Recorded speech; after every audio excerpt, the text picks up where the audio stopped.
Welcome to Marshall. My name is Sabrina Simpson. I'm the Director of New Student Orientation, and it is my pleasure to welcome you to the campus and to our family. If you take a look around today, I hope that you will meet some of the other members of your family now, as we're all one big family and happy family here on campus, and are excited that you are here. I'm sure you've had a chance now to look at the itinerary, and you noticed that we have a full day packed for you. A very busy day.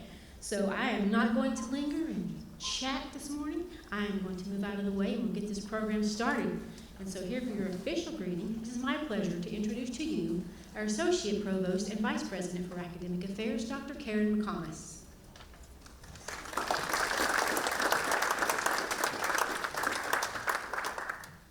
Good morning. I'm delighted to be here. A couple years ago, I started college, and I remember how excited I was when I got to go to orientation because it started being very real then. As Sabrina told you, my name is Karen Mccomas, and I am the Interim Associate Vice President for Academic Affairs. And I want to start my comments by thanking the many, many individuals who've organized this event for you today. They started planning this week, last August, on the last orientation session. They are passionate about Marshall University. They're passionate about helping students succeed, and they're dedicated to doing whatever it takes to make students succeed. I know that some of you are here today because you've already made a firm commitment to attend Marshall University. Others of you might still be considering your options.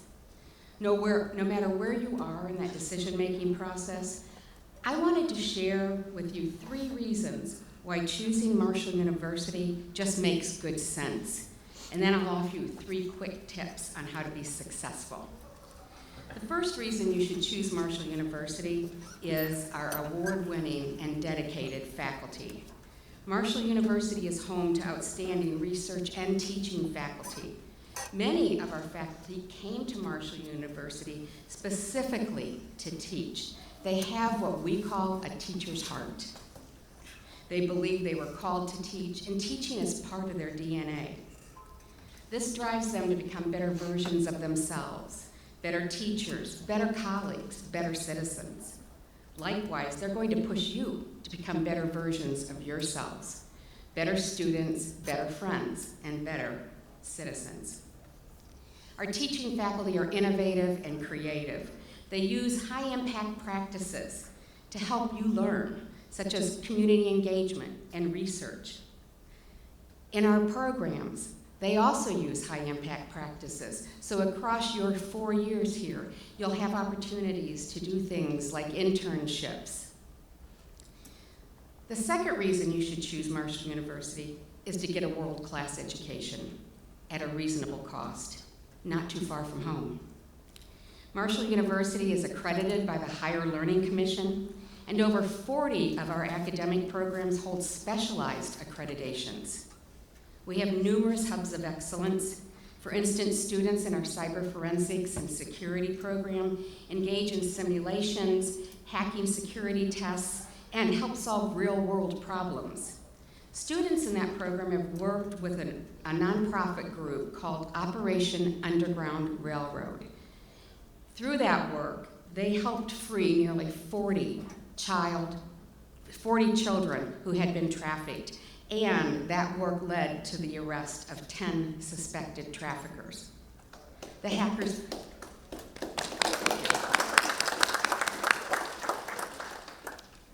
Hackers for Charity student organization helps solve technology problems for various nonprofit organizations, and they help provide food, equipment, job training, and computer education to those who cannot access those things without assistance. And our many professional programs, like communication disorders, are built around experiential learning that helps our students build their knowledge and their professional skill sets.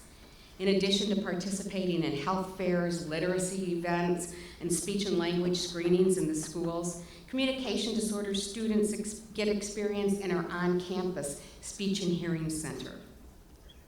The third reason you should choose Marshall University is our location. Marshall University is a 6 to 8 hour drive to lots of bigger places: Atlanta, Washington, D.C., Virginia Beach, St. Louis, and Chicago. But Marshall's also a short drive to numerous smaller places in West Virginia, where you will find numerous festivals throughout the whole year, and outdoor activities such as whitewater rafting. And most importantly, Marshall University is the central landmark for Huntington, West Virginia. And within our local community, we also have attractions like Heritage Farm and activities like hiking, disc golfing, and the ever-popular pickleball. You'll also find events and athletic events. Marshall has a D1 athletic program that continues to make history, like when our men's soccer team became the 2020 national champions. Now let me share with you 3 tips about how to succeed at Marshall University. This is not the first time you're going to hear them today. You will hear these repeatedly from probably every speaker that you come across today. And the reason we emphasize these is because the research shows pretty clearly that students who do these 3 things in their first semester are most likely to finish college with a degree. So the first thing I want you to do is make 3 new friends this fall. Reach out to someone who's sitting next to you in class that you don't know. Get their name, get their email address, but make 3 new friends. The second thing I want you to do is go to class every day. Most people will tell you that by just going to class, you are going to pass it. How much work you do outside of class is going to determine how well you pass it. And then the third thing I want you to do is join a club or an organization. There's over 200 student organizations available to you here. And also think about attending on-campus events and community events. To be successful, all you have to do is look around you. You'll see so many people who are here to help you. Reach out, ask. You're going to find us right by your side. Thank you for being here today and for choosing Marshall University.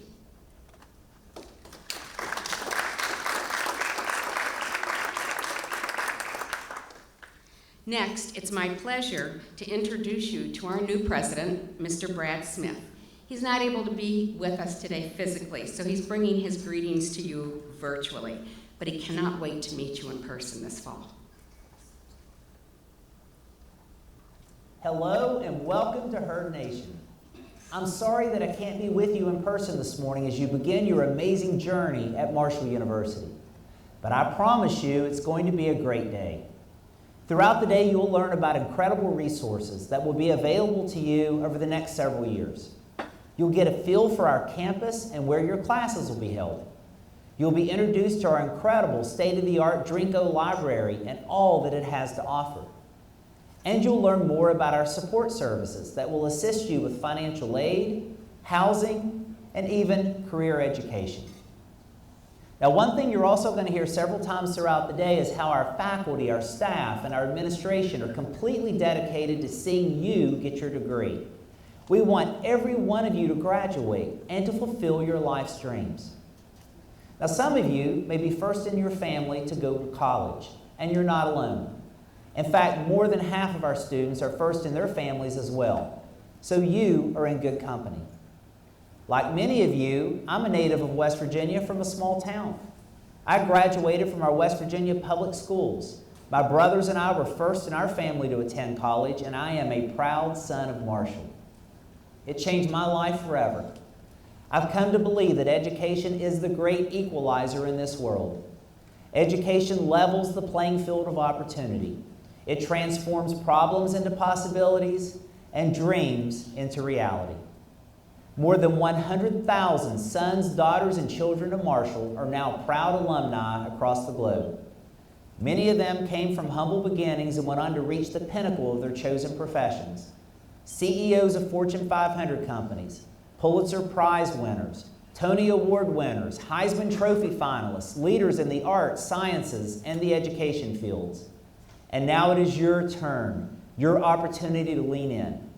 Your education is going to open many doors for you. And those doors will lead to exciting opportunities that you cannot even imagine today. So I encourage you to explore and enjoy the vast number of experiences that will come your way.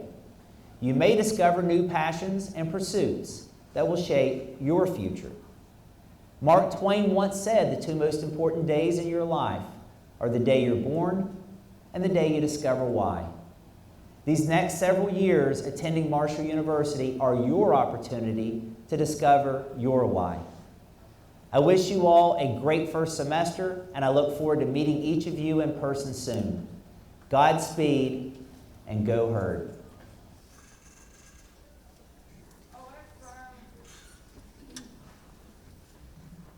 We can't wait for you to meet him. He is so excited to be here. We're super excited to have him. Before we move on, I have a few housekeeping things I'd like to go over with you. This morning when you checked in, students, you received this permit to register card. You will need this on your person all day. Some of you will register this morning, the other half of you will register this afternoon, but you have to have this to go into advising. You'll need that, your advisor will collect that.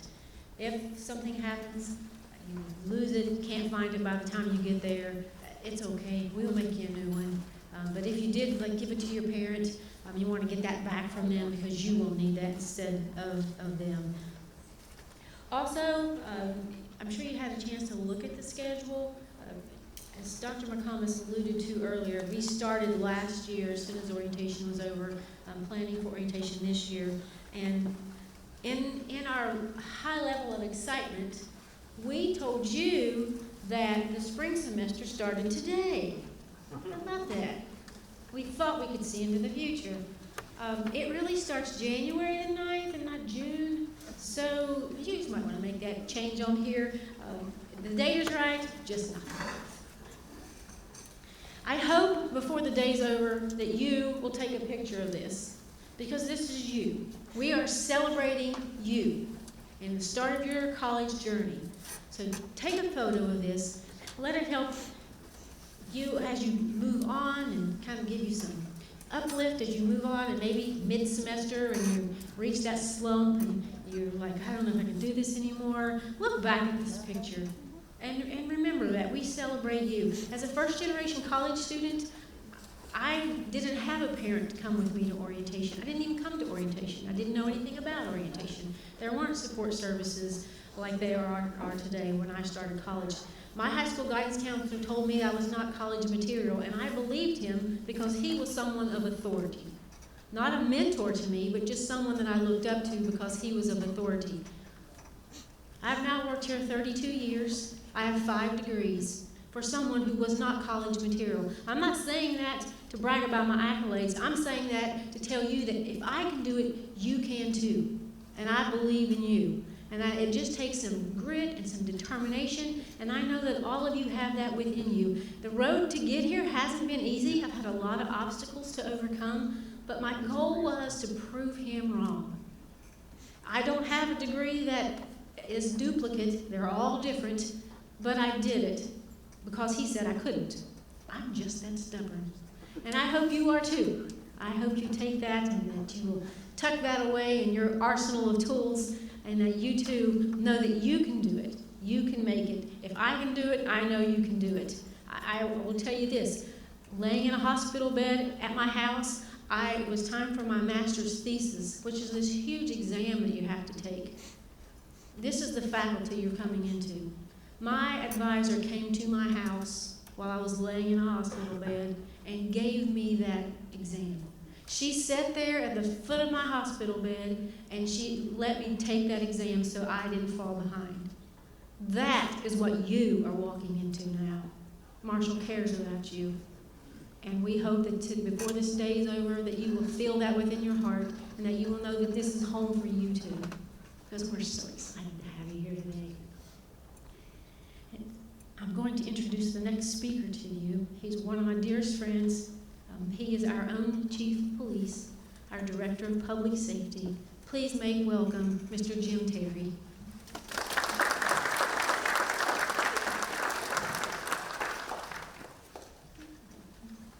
Good morning. Come on. All right. Thanks Sabrina said, my name is Jim Terry. I'm the Director of Public Safety, which equates to being the Chief of Police in your town, or Sheriff in your county, however you want to look at it. I'm here to talk to you today about two areas that I'm primarily responsible for. I'm primarily responsible for law enforcement on the campus, and the second thing is parking. We're going to talk about parking first, because it's my favorite. Okay? We got all that. Okay. All right. If you're going to bring a vehicle, you saw our parking lot, you have to have a permit to park here. We have three options. We have service, we have garage, and we have the parking garage next door here. The garage next door is not permitted. It's 50 cents an hour. So if you're a commuter, you need to do the math and see if it's going to be cheaper for you to park in that garage when you drive in the morning. We made it real simple years ago. Your permit looks just like the signs you can park at. You don't have to read. You don't have to do anything. It's all visual. If that sign looks like your permit, you can park there. Except we have two areas that are general parking. There's a black sign that says general parking. That allows employees and students to park there. If you buy a garage permit, you have to park in the garage. We have a limited number of parking permits we sell, so I can't have those 1,012 parking spaces in the garage out on the surface lots. So if you have a garage permit, that's the only place you can park. All right, nothing's free. You done figured that out. We broke this down by semester or by year if you think your student won't be here in January. Full-time surface is $170. Full-time garage is $270. You need to make that choice. The garage is located on 3rd Avenue. Must say myself, it's a very nice garage. Just got its bath. It's clean today. Like I said earlier, 1,012 spaces, 80 cameras, emergency phones, 2 elevators, and it has a bridge across 3rd Avenue. You don't even have to cross the street. You can ride down and cross the bridge. All right, we enforce parking by writing tickets, 7 a.m. to 7 p.m., Monday through Friday. Keep that in mind. Monday through Friday, 7 a.m. to 7 p.m. Fire lanes and handicaps are enforced 24 hours a day. If you missed this on your driver's exam, handicaps are blue. Real simple. And they have a sign. If you have a handicap permit, once you get your permit, you need to bring your use card into the office and we'll put a sticker on it. Has to be your permit. Can't be grandma's, can't be grandpa's, unless they're going to come and sit in the car while you're in class. Okay, it has to be there. Fire lanes. Real simple. If it's yellow, it's a fire lane. The circles are no parking area. We have a little cute sign that says no parking. From the student center, there's no parking area. I'll park there today when I come back to see y'all at lunch. But, you pull up and see that sign that says fire lane, no parking, and you say, ooh, 5 minutes for me. Because you just got to run in the student center to get something. Or you got to run in the building to get something. And some of you get really innovative and you turn your flashes on because now it's an emergency. And it's okay to park in the fire lane. All you've done is drawn attention to yourself. So somebody's going to say, oh, look, flashers, wonder what's going on. We give everybody a ticket. This is our campus. Our campus is 4 blocks long. The main campus is 4 blocks long. You can walk anywhere on this campus in 5 minutes. 5 minutes, anywhere on this campus. The parking areas are here. It's the employee, common, student parking, general parking, general parking. That's the ones I talked about. I had the signs that say general parking. Parking garage is here. See this lot right here? That one right there. That's mine. Don't park there. It's a very small lot. We know whose cars are there. So if you park there, we got you. You're at the police department. We had a girl come in. She parked with a brand new yellow Nissan truck. I went in the office and said, whose truck's that? Nobody claimed it. I said, oh, come on, who bought the new truck? They said, it's not ours. I thought it was a guy on day shift. So we go out there and it's a student's car parked in our lot. Yeah, it didn't go well. On game day, you have to move your car from this area and this area here. You can park anywhere else. You can go in the garage, you can go on another surface lot. If you have a permit and you look down and there's a number on that space, you have to move your car on game days. We'll put notices out, we'll do things of that nature. You have to move it early, and I'm going to explain early to you. because I know our definition is going to be different. You're going to come in Friday night from Slappy's, you made your Taco Bell run at 2:30 in the morning. You pull in the stadium lot because you live in the north or south. And your buddy says, hey dude, there's a game tomorrow. And you say, I'll get up early and move it. So at noon when you roll out, or 1 o'clock, you walk over here, oh, I got to move my car. Your car's already going to be gone. Athletics starts towing at 7 a.m. to clear these lots. If your car is gone, no reason to call and ask where it is. I'll tell you where it is. You just walk straight up 20th Street to 7th Avenue right here. Nicely's Towing is right there. And they'll have your car. Okay? So move it the night before. The other thing on game day, which I was reminded of yesterday, so the first 2 days of orientation don't know this tidbit of information. If you get up and leave, you just have to run to the mall. You have to go somewhere and come back. Once athletics seizes all these parking lots, you're going to have to pay to park.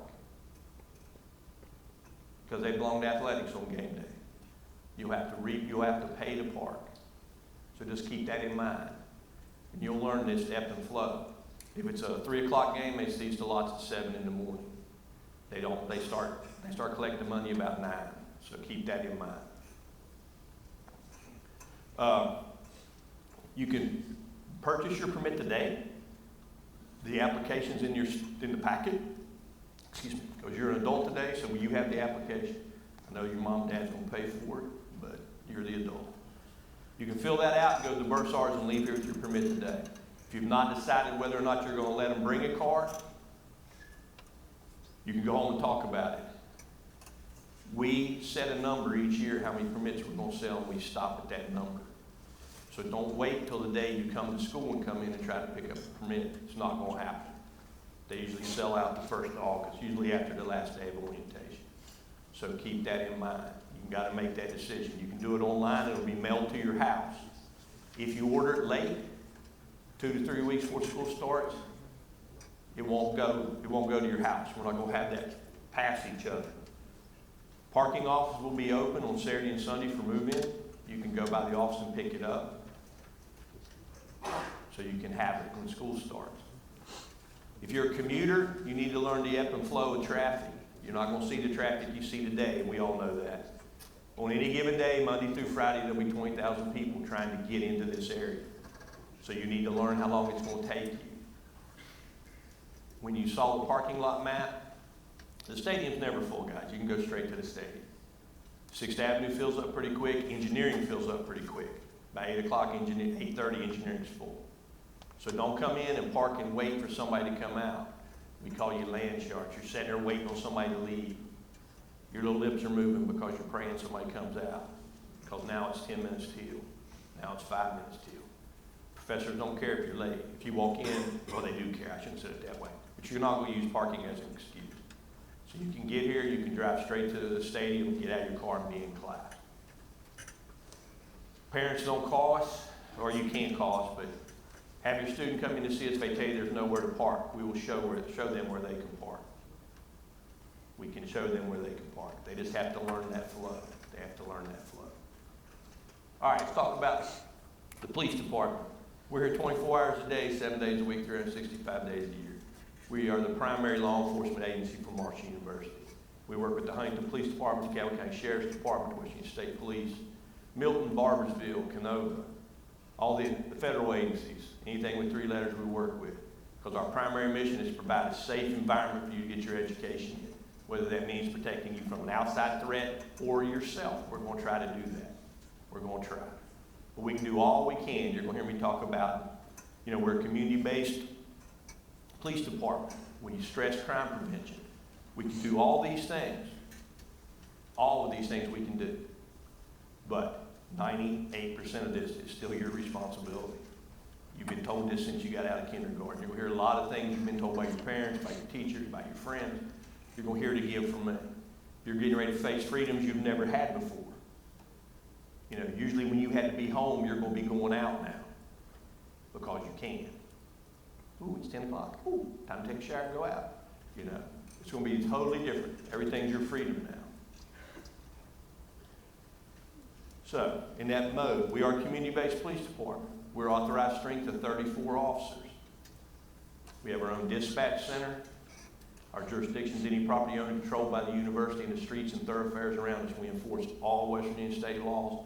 The only difference between us and the other law enforcement agencies is we also have the code of conduct. We can send you to the conduct office. So we can get that squared away. Okay? We work with outside agencies. I have an officer on the federal task force, drug task force. We work with the city of Huntington because we're in the middle of the city. We are a small city. We are a microcosm of society within 500 acres. We are a small city. We're bigger than most of the towns in West Virginia. Any given day, we have a population between 15,000 and 20,000. On game days, that swells up. Swells up to 30 to 40, 50. I know you're sitting there thinking the stadium only holds 39, whatever. Well, 10,000 people never go inside. They just come down here and party and drink and hang out. So, in that vein, when you take your campus tour today, you're walking around, you're going to see help phone locations. These are, and we know you all have a cell phone. These were put in before cell phones, and it's still a good program. The ones you see here, they're all in high traffic areas. There'll be various shades of green. There'll be standalones with a blue light on top, and there'll be wall mounts that have a blue sign around them. If you hit that button, it comes directly into dispatch. If you cannot talk, officers are dispatched to that location. The ones on the parking lots, they're radio controlled. They come into our radios. They come directly to our radios. We respond to the location. Those you can't talk to us. You know, domestic violence, stalking in situations, things of that nature. We tell somebody if there's something's going on, just go by and hit that phone because officers are coming to that location. Now, I'm going to ask you not to do this. When you're coming from Slappy's down on 4th Avenue, and you're walking back to your residence hall, 2 o'clock, 2:30. You and your buddies are walking through and they say, hey, watch this. You're all standing there watching that blue light flash. You're going, ooh, how smart's that? You're under 21, you've probably been drinking, and you just brought the police to you. Okay? Don't do that. Something's going to happen. Because you just brought us to us. You wanted our attention, so you're going to get it. So don't push the button unless you need it. All right, crime prevention. Sexual assault prevention. We work with the Women's Center. We work with Contact to Huntington. Ladies, you know, you've heard this before. If you go out, tell somebody where you're going. Don't leave your drinks unattended. Don't accept a drink from somebody else. Don't drink out of a communal bowl. It's just that simple. Protect your drink at any time. That's your pop, that's your, you know, alcohol, iced tea, whatever you're drinking. Do not leave someplace with some guy you just met. Tell him you'll call him the next day, get his number. If he doesn't answer, he's married, he's got a girlfriend, he just wasn't into you. There's a reason bars are dark. If you're walking back, walk with somebody else. Stay on the main boulevards. Do not walk the alleys. If you are a victim, we want you to contact us. We need that information. You know, you don't have to prosecute, but we will get you the medical help you need, the counseling services, that support staff. We will get that for you. But it's your call. You need to make those decisions. Larceny prevention. Larceny is our #1 crime. Real simple. Larceny is simple taking of someone else's property. Not a one of you in here would lay a $100 bill down and walk across the street and disappear for 20, 30 minutes and come back and expect that to be there. Your student will do that every day. They'll leave their laptop, they'll leave their backpack. Their backpack isn't like when we were in school. You know, my backpack is probably worth a couple $100. Their backpack is probably worth a couple thousand just because electronics are in it. They'll leave it lay and just go away. They'll go to the rec center, take their wallet out, set it on the bench, go play basketball and expect it to be there. 9 times out of 10, it's going to be. We're in West Virginia. We have the lowest crime rate in the nation. Got good people. But there's that chance. Don't leave anything in your cars that's visible. Nothing. Don't leave that change in your cup. I'm from a little town in southern West Virginia, never locked my car. We never locked our house. Now I don't go anywhere without locking my car or locking my house. You know, you got to keep that balance going. They don't care to break your window. It's going to cost you a couple $100 to fix for that 25 cents or 50 cents or $1 that's in that change cup. Also, write your name in your books. Pick a page. Do it on every book you got. If your books are stolen, there's only a couple places they can sell them. We go in, if you tell us your English 101 book was stolen, how are we going to identify it? You tell us it's got yellow highlighter in it. Well, guess what? Every book here's got yellow in it. Write your name on the page so we can go to page whatever, and there's your name. We can recover your book and find out who stole it from. Keep that in mind. Parents, write down 2 things you have to do. 1, you got to check with your insurance company and see if your student's covered while they're down here. We're not liable for their stuff. 2, Mom, write down all the serial numbers on every piece of electronics they bring down here. It's not in that little book. And the number 1 answer we get when we say, hey, you got a serial number to this, they'll say, no, but Mom does. We need that to enter it in CIC. We can't enter it because it's got a sticker on it or anything else. We need that serial number. If you're going to bring your mountain bike down here, get rid of that lock that you've had since you were in middle school. It's useless here. Get you a U-lock. Get you something substantial, learn how to use it.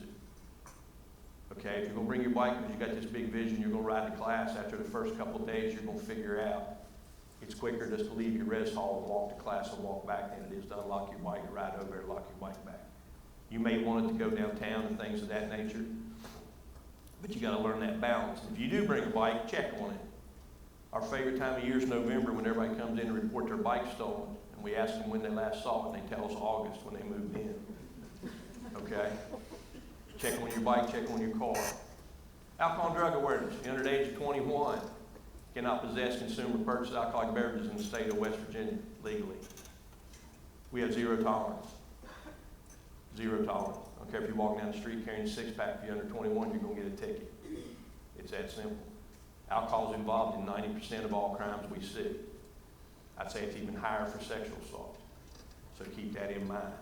Parents, don't call me when they call you 9 days later, so they have to go to court on the 10th day and need $200 to pay their fine. Because then you're going to get off the phone with them, you're going to call me and tell me little Joey or Susie doesn't drink. Well, I hate to tell you this, but they've been drinking since they were 14 or 15, statistically. And some parent will find me today and tell me, no, I'm wrong, their child's never had it. Okay, I believe you. Drug awareness. Shocking, marijuana is still illegal too in the state of West Virginia. 15 grams or less, that's a misdemeanor. The officer has the discretion to write you a ticket. Anything above 15 grams is a felony in the state of West Virginia. That little dragon you got in your room, or that little unicorn, or that thing you told your parents was a pencil holder with the sharpener on the side of it, just leave that at home. I got a whole room full of them. And if you got that really pretty dragon that costs you $200, it's going to look good sitting in a dusty evidence lot. Don't. Okay? Any prescription drugs or any other narcotics, you're forthwith. Unless the prescription drug is in a bottle with your name on it, you're forthwith. We have 0 tolerance. We have 0 tolerance for drugs or alcohol. Operation ID is where we come in your residence hall, do a safety brief. We engrave an alternate number on your property, which will be your 901 number or your driver's license number. 2 numbers aren't going to change until you're off this earth. That gives us an alternate number because you look at your electronics, mostly all the serial numbers just peel off. So keep that in mind. RAD, Rape Aggression Defense. They have a table in the Student Center. This is only open to women. It's a self-defense class. We chose this thing over 20 years ago, and we allowed it to happen because we like this. I like this concept. They have a classroom component, and then they have a physical component. You're not going to be Jackie Chan or Bruce Lee or anything like that, but you're going to come out there with a basic skill set. Everybody loves this class. It's taking it, at least the reviews I see. Now, I'm more focused on the classroom. Allegedly, I'm a social scientist, so in criminal justice, we got a term for that. We call that the hinky feeling. It's when the hair gets on the back of your neck, you get a little gut feeling, chest, something wrong. We hope you see that danger sign and get out of the situation before it happens. So that's why I like the classroom component. The physical part is when it goes sideways. Escort service. We'll provide you an escort from point A to point B. If you live in the res halls and you walk out and you just don't feel comfortable walking to the library, you can call us. We will come and walk you from point A to the library. We'll walk you back to the library. You have to call and make that thing. If you work at the mall, a lot of you will have to work. Don't call us from the mall and say, hey, I'll be in the parking lot in 20 minutes. You don't know what's going to happen. You do not know what's going to happen. You call us when you get there, you stay in your car till we get there. Because we may not have an officer to send you, because it could be on another call. Don't get frustrated and leave. Just call and tell them you're there. But you got to call at the time of the escort. You can't prearrange it, but we can't guarantee an officer will be there. Emergency notification. This is to find your student. This isn't high school. They're adults now. This is not high school. We don't have a PA system where we can pick it up and call the biology lab and tell send little Johnny to the office. Don't happen. We will find your child for a couple reasons. 1, death in the family. 2, someone's in the emergency room that doesn't look good. 3, child care issue. Their child. They have to be picked up, something of that nature. That's it. That's what the dispatchers are told. If you call in and say, I just haven't heard from them in 24 hours, they're going to tell you, no, we're not going to send an officer. Okay, if you think something wrong, and you'll have my contact information in a little bit, you can send it to me, I'll go. But, and you're sitting there thinking, who would call after 24 hours? Well, we've had parents who make their children, or their adult student, call them every day. And if they don't, they call us, wear us out. Now, they're adults, you know, and I'm going to tell you how to make them call you. When I was in school, and probably some of y'all too, my mother would send me money every Friday. There was twofold purpose. One, so I could eat. 2, I had to call home every time she sent me money. Let her know I'd received it. She was scared it was going to get lost in the mail. Because the phone calls will be infrequent and the visits home will start. But, so I had to call her to tell her that. You don't have to do that now, right? You don't have to send a paper check. You just electronically transfer it to their account. If you haven't heard from your child or your student in a couple of days or a week or 2 weeks or 3 weeks, don't put that money in that account. At 2 o'clock in the morning when they're trying to buy Taco Bell or they're leaving Slappy's and they can't pay their tab, that cell phone will work magically then. And I hope the angry parent answers the phone. So when little Susie or Johnny says, hey, Dad, why didn't you move my money?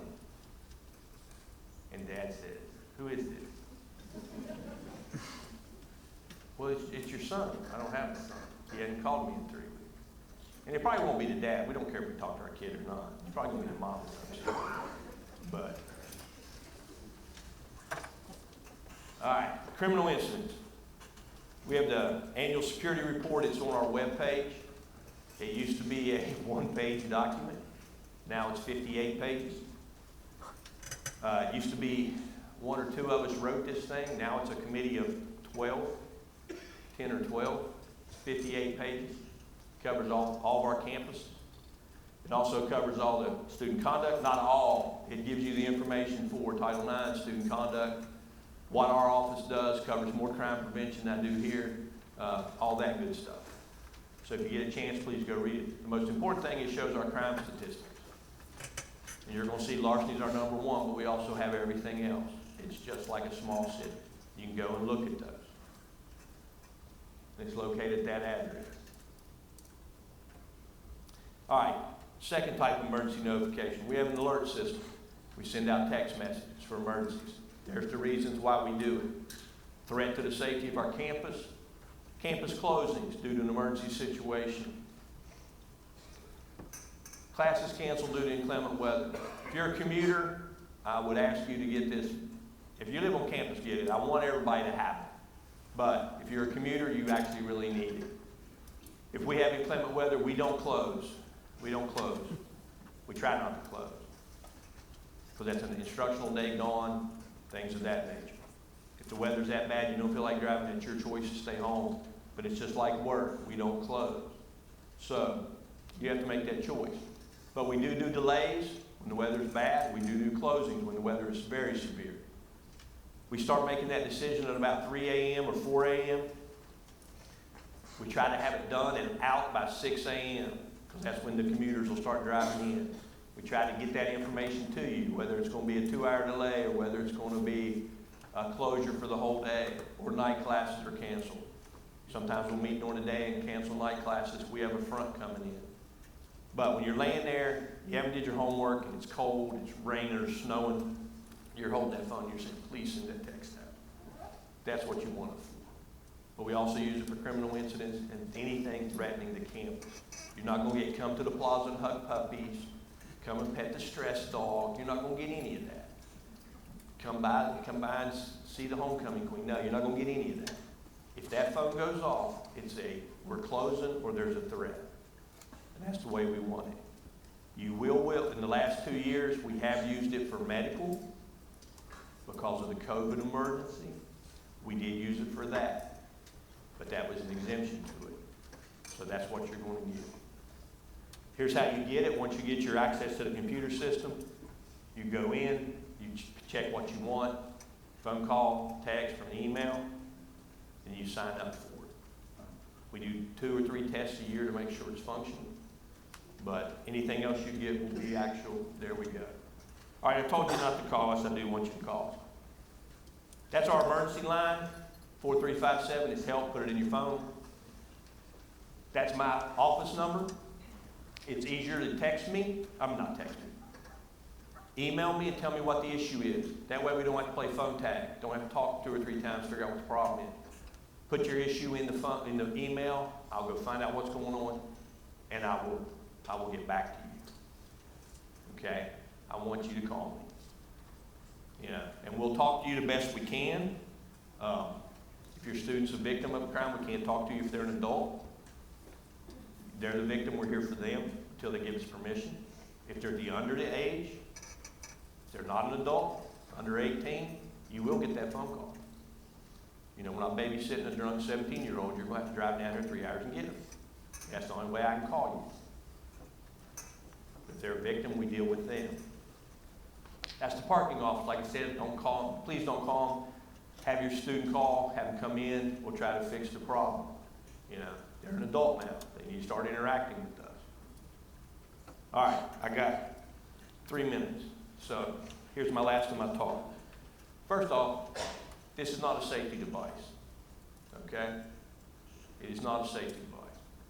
If you're out late, you don't have anybody to walk home with, you call your friend and say, talk to me while I'm walking home so I'm safe. That's rocket science right there, people. It's okay to say, call me when you get home, things of that nature. Your friend's walking down the street, they're talking to you, you are giggling and laughing, the only thing you hear is, ah! Nothing. So you're like, hey, are you there? Are you there? No. So then you're calling 911 or you're calling us saying, hey, I was talking to my friend, all I heard was, ah! Where are they at? Well, they're somewhere between Slappy and campus. Okay. What are they wearing? I don't know. What with it? It's not a safety device. Plus, it's a distraction because you're paying more attention to this than you are your surroundings. Okay? It's not a safety device. 2, we lose criminal cases because of what you have on these phones. Your parents have already told you this. Your friends have told you this. Be careful with what you put on these phones. Okay? It'll come back and bite you.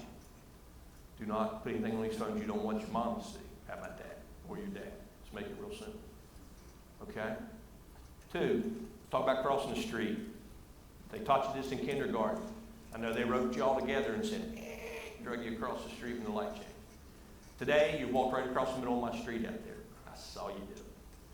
When they come and get the students, they're going to walk you across the middle of the street because the traffic is not as bad as it is in the fall. Unfortunately, we had a student killed last year crossing the street. We average 1 student a year hit by a vehicle.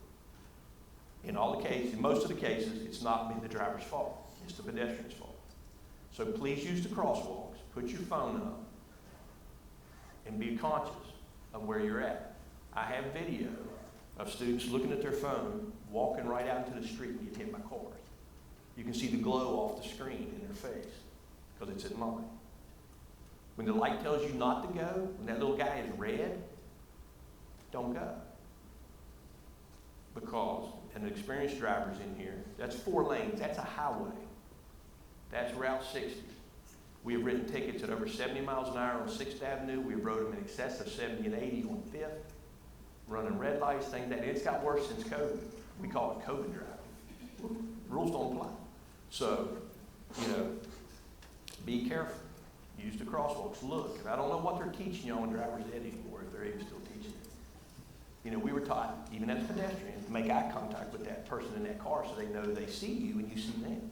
I don't know what video game you play or whatever. It feels like this ninja mind trick. If you don't look at that car, it's not going to hit you. That car's not an inanimate object. It's, a couple thousand pounds. When it tells you not to go, don't go. Prime example, 4-lane road, 3 lanes are stopped. We're coming up. All of us in here are drivers. That light is red, we deaccelerate. It turns green while we're coming up there. We accelerate. We start accelerating. Student sees it. Little red guy's telling him not to go. He runs. So you got 3 cars you can't see, and all of a sudden you got a kid on your hood. I can't make this up. So that's what we want. We want you to be really careful. All right. I will be in the Student Center this afternoon, probably 11:30. Come in after y'all eat lunch.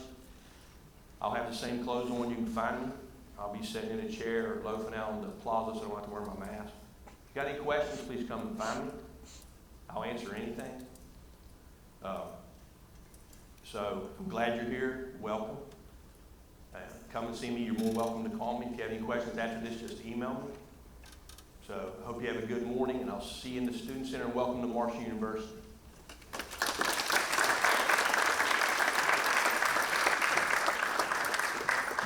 Thanks, Chief. So in your packets, he told you that you had the application for the parking permit. It is purple. But we also have a sheet of paper in there for a survey that is purple. I say we got ours covered first, but I don't know if it's true. So students, in the packet is that purple survey and the application. The survey for us, if you would fill that out throughout the day, this afternoon we will have a table set up in the Student Center, and if you bring that to us, we will give you a t-shirt in return. Ours don't cost anything to turn it in. His, well, there's a fee attached. But you can turn that in this afternoon at the Bursar's office. They're over in Old Main. If you don't know where that is, it's okay. We're going to be out in the plaza when you break, and we can show you where that is. So now we're going to switch gears on you a little bit, and we are going to talk about academics, which is why you're here, right? So please make welcome our purpose specialist, Chris Atkins. Good morning. All right, as Sabrina said, the exciting part, right? Let's talk about your academics. Let's talk about your future. Let's talk about what classes we're going to take. So let's get started with your core curriculum.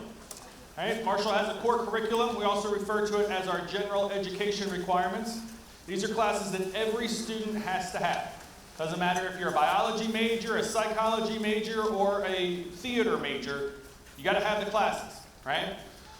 Our core curriculum is broken down into 2 cores. This top core is a critical thinking core. It consists of 9 hours or 3 classes. That core exists because all we hear from employers that hire Marshall students is they got to be able to think. We need them to be able to critically think through different situations. So we're going to get you at least 3 classes that have that critical thinking designation as part of it. The first one is first year seminar. Okay? We'll talk more about that class here in a little bit. And then we have 2 discipline-specific critical thinking classes. These courses have gone through our university curriculum committee that say by the time you complete the work in that class, you will have learned and been required to think through material critically, right? Core 2 is our general education part of our core curriculum. So this is where we hit all of those kind of broad, we make sure you're a well-rounded student. You have your first 2 English composition classes, English 101, English 201. Then everyone's favorite, communications. It's really public speaking, but if we put public speaking, it'd scare you, so we'll put communications instead. All right? If you like that one, then there's a really good chance you don't like the one underneath it, which is a math class. After math, we hit physical or natural science. Notice that is 4 credit hours. Since it's a science class, you have a 3-hour lecture paired with a 1-hour lab. Okay? So we hit that 4 credit hours there. 3 hours of a social science class. This can be all over, right? Social sciences could be history, political science, psychology, anthropology, sociology. Pick one that you like. A humanities credit and a fine arts credit. right? So this is usually, as an academic advisor, I'm going to meet with you starting with the first group here in about 30 minutes, right? One of the very first questions that I get is, you made a mistake. I am a biology major, but I am in a theater class. Something has to be wrong. No, right? What we're going to do is we're going to go ahead and take care of that fine arts requirement, get it out of the way so that you don't have to worry about that one anymore, right? But every student needs one of those. Music appreciation, theater appreciation, art appreciation, right? Very broad. You'll see down here at the bottom some additional requirements, okay? When we hit these additional requirements, the first one is 6 hours or 2 classes of writing intensive credit. So as an advisor, some advice. You'll learn throughout this presentation that I don't think Marshall is very creative in the way that we name things, okay? Writing intensive means you're going to write a lot, right? And the problem is what you consider writing intensive and what your English professor considers writing intensive, 2 very different things. So don't take those 2 classes in the same semester. We've got 8 semesters to hit these requirements. No one says you got to take 2 of them in the same semester. Don't do it. It's not worth it, right? You'll see 3 hours of a multicultural or international credit. This is our chance to make sure we have a broad understanding of what's happening, right? We're either going to hit multicultural in the class or we're going to hit an international credit. You got to have one of those throughout. And then finally at the bottom is the Capstone course. It's the very last class, usually in your senior year. It's the Capstone, topping the whole thing off. So, why in the world do we need all of these classes? Well, we just hit COVID, right?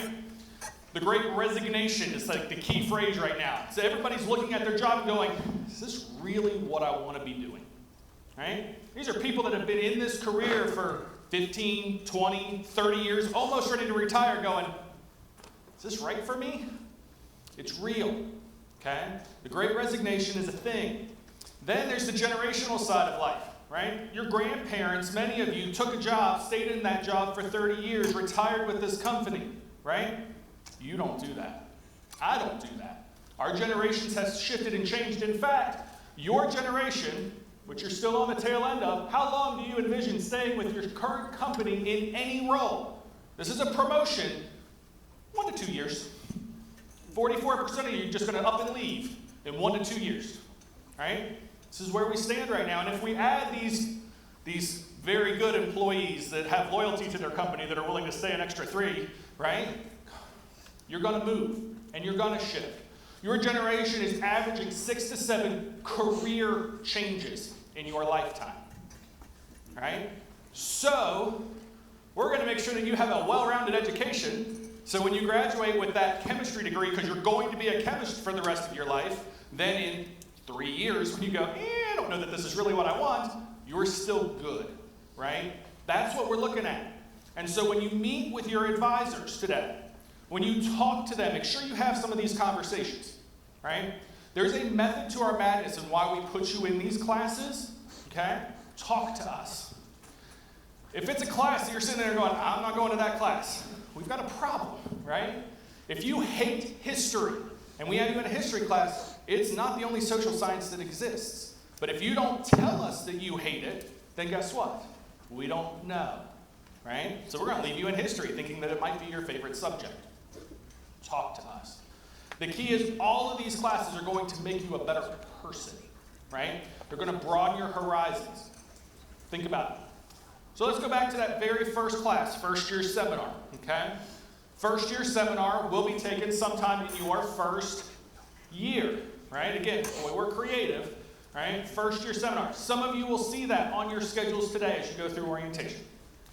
Others will not. Simply means you're going to have it in the spring semester. This class is really important to us because although the themes and topics that are determined by your instructors, what doesn't change with this class is what you're doing. Discussion, research, interaction, right? We're going to teach you how to think like a college student. Question things. Why? Right? It's what this class is going to do, which is why we need to get it to you in your first year. So FYS 100 is a class that every student takes. It's part of that core curriculum. So how do we hit all these other things that were in there, right? One of the things that I like to do as an advisor is called double dipping, right? It means we're going to take a class that meets multiple requirements. For example, Introduction to Human Geography, GO 100. I'm sure everybody's here sitting here going, boy, I hope I have Introduction to Human Geography on my schedule. That's the one class I really want, right? The reality is it's not. In fact, if you saw that, you might go, can I get out of this one, right? Here's what this class does. It's a critical thinking class, Core 1. You need 2 of those. It's an international course, one of those additional requirements. We need an international or multicultural credit. It's a social science, Core 2. Everybody needs one. And it's a writing intensive credit. 1, 2, 3, 4. This is a quadruple dipper. This is a great class to have, right? We're taking care of 4 requirements with 1 class, right? We're not killing 2 birds with 1 stone, we're killing 4 birds with 1 stone. That's why it's there. Again, talk to your advisor. Why did you choose this class? There might be a reason for it. Now let's talk about what this double dipping does or doesn't do. What it does is it gives you flexibility. It gives you freedom, right? Believe it or not, there are fun classes on Marshall's campus. Any Harry Potter fans? Harry Potter and Politics is a class on Marshall's campus. College level, yep. Right? Me, my senior year, I left my Capstone course and then went and took scuba diving. I was a certified scuba diver. I say was because I never scuba dived in real life, right? Just in the Henderson Center diving well.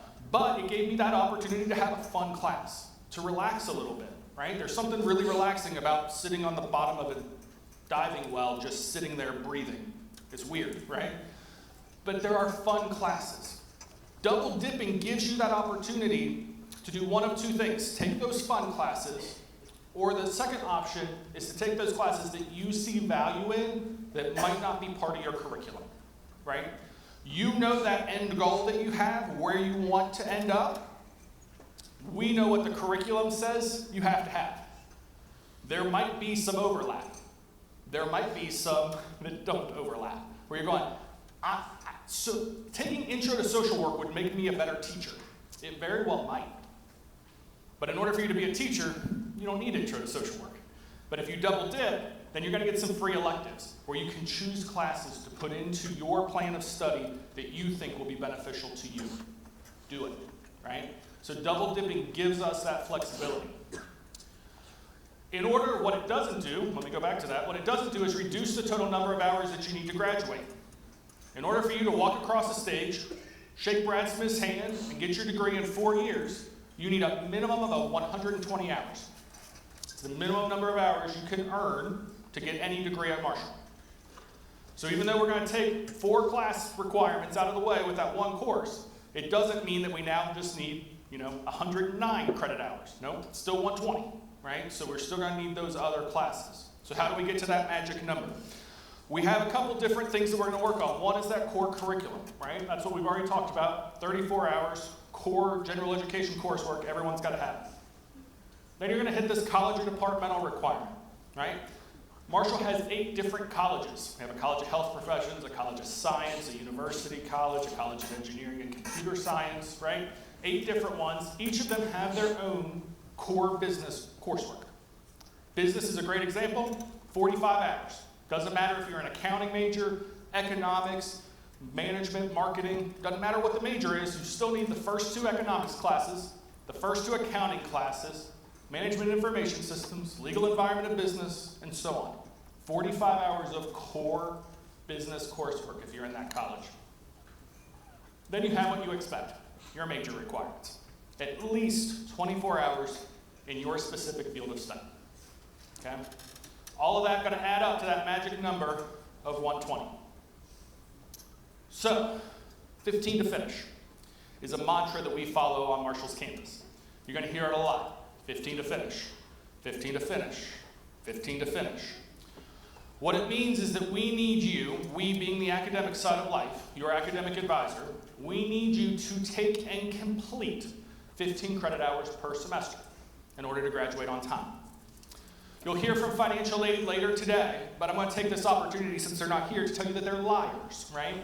It's not really that they're going to lie to you, but federal policy says that full-time is 12 credit hours.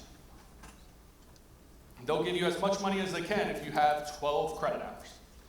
The problem is if you take those 12 credit hours, multiply it by the 8 semesters that you're here, what magic number don't you hit? 120, right?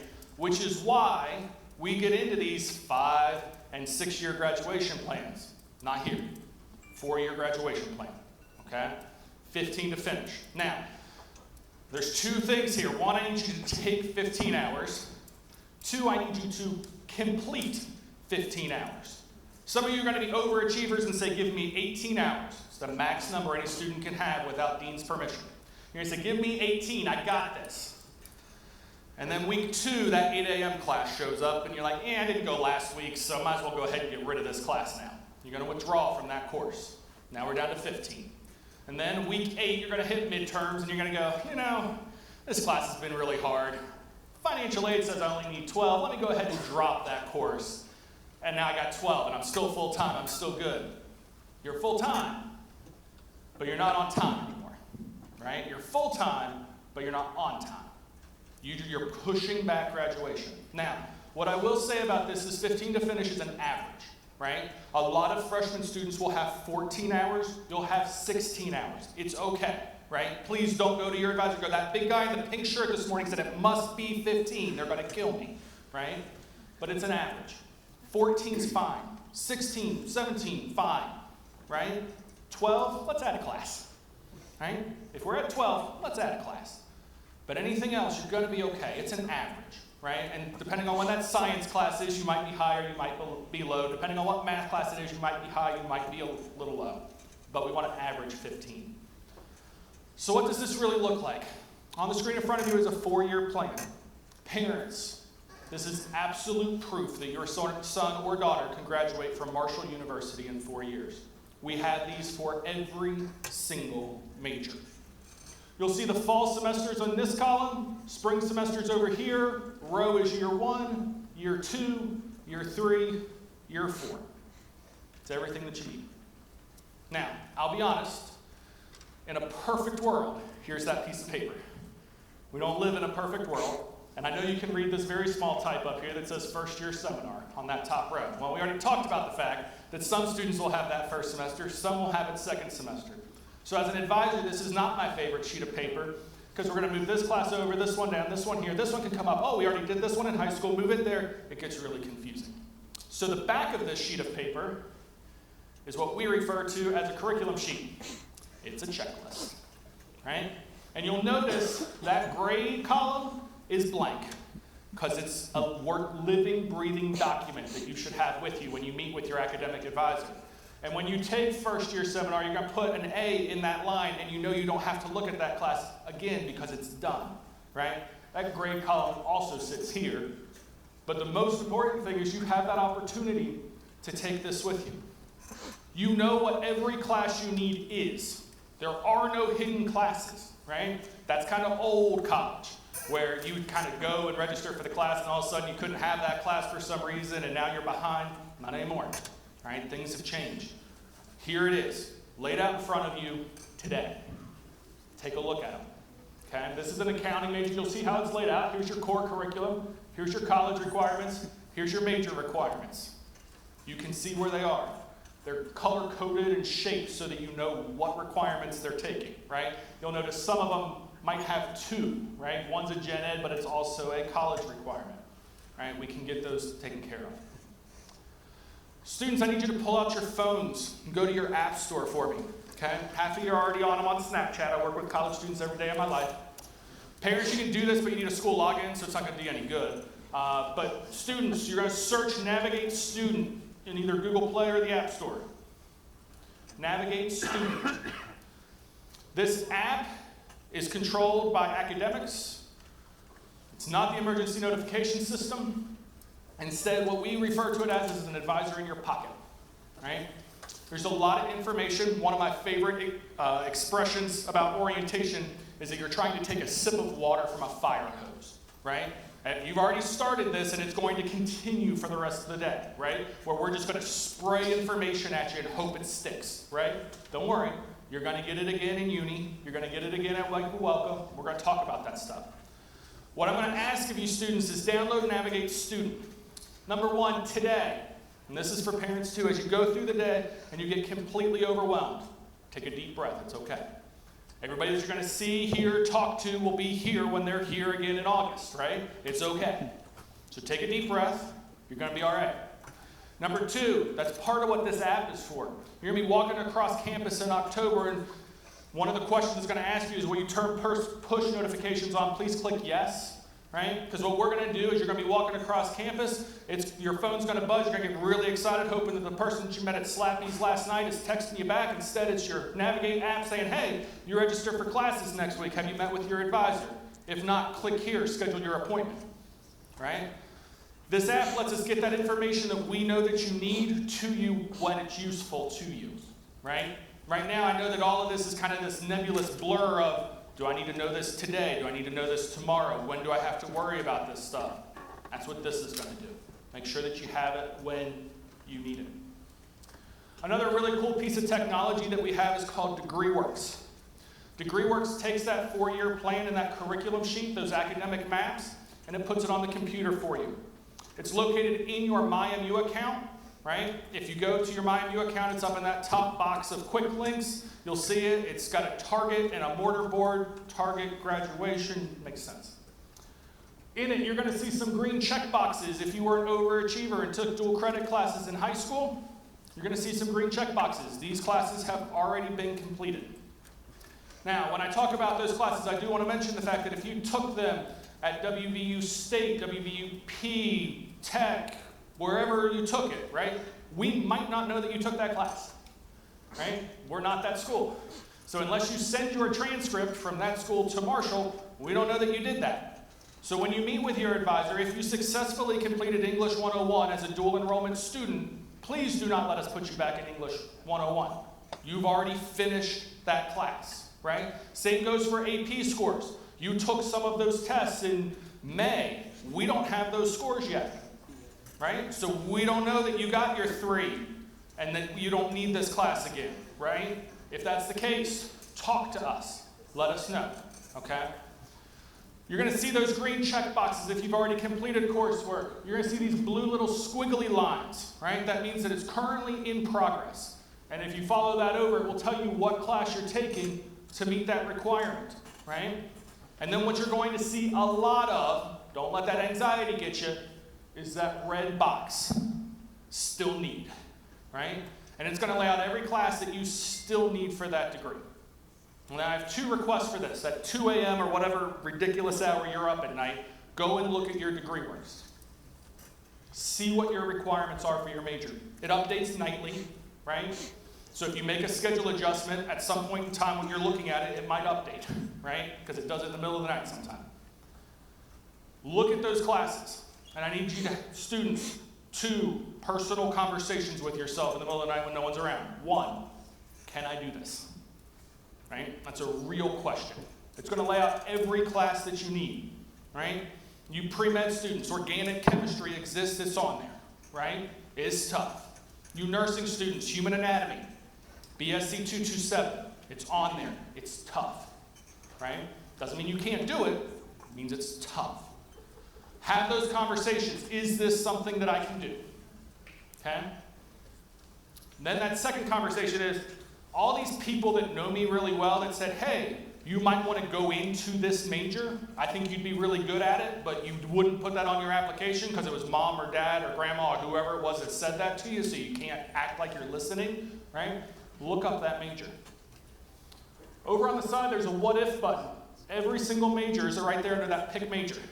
Go take a look at it. Is that more you? Because here's the thing. You're going to change careers 6 or 7 times. The average student at Marshall is going to change their major 3 times. So those of you sitting in this room going, I know what I want to do. I know what my plan is. Good. Don't be upset if it changes. Because if you change your plan, it's not the end of the world. Right? You're 18. You have plenty of time to change your plan. Right?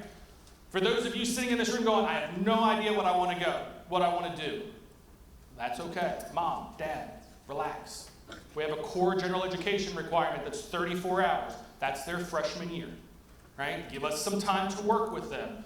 They're going to work with their advisor. They're going to work with the Office of Career Education, and they're going to figure it out. Give them some slack, right? You're welcome, students. Take a look at this. Can I do this? And then maybe is there something that's a better fit? The problem is you pick your career cluster when you're in 6th grade and you start your trajectory for the rest of your life. Come on, right? We all know that that's not real.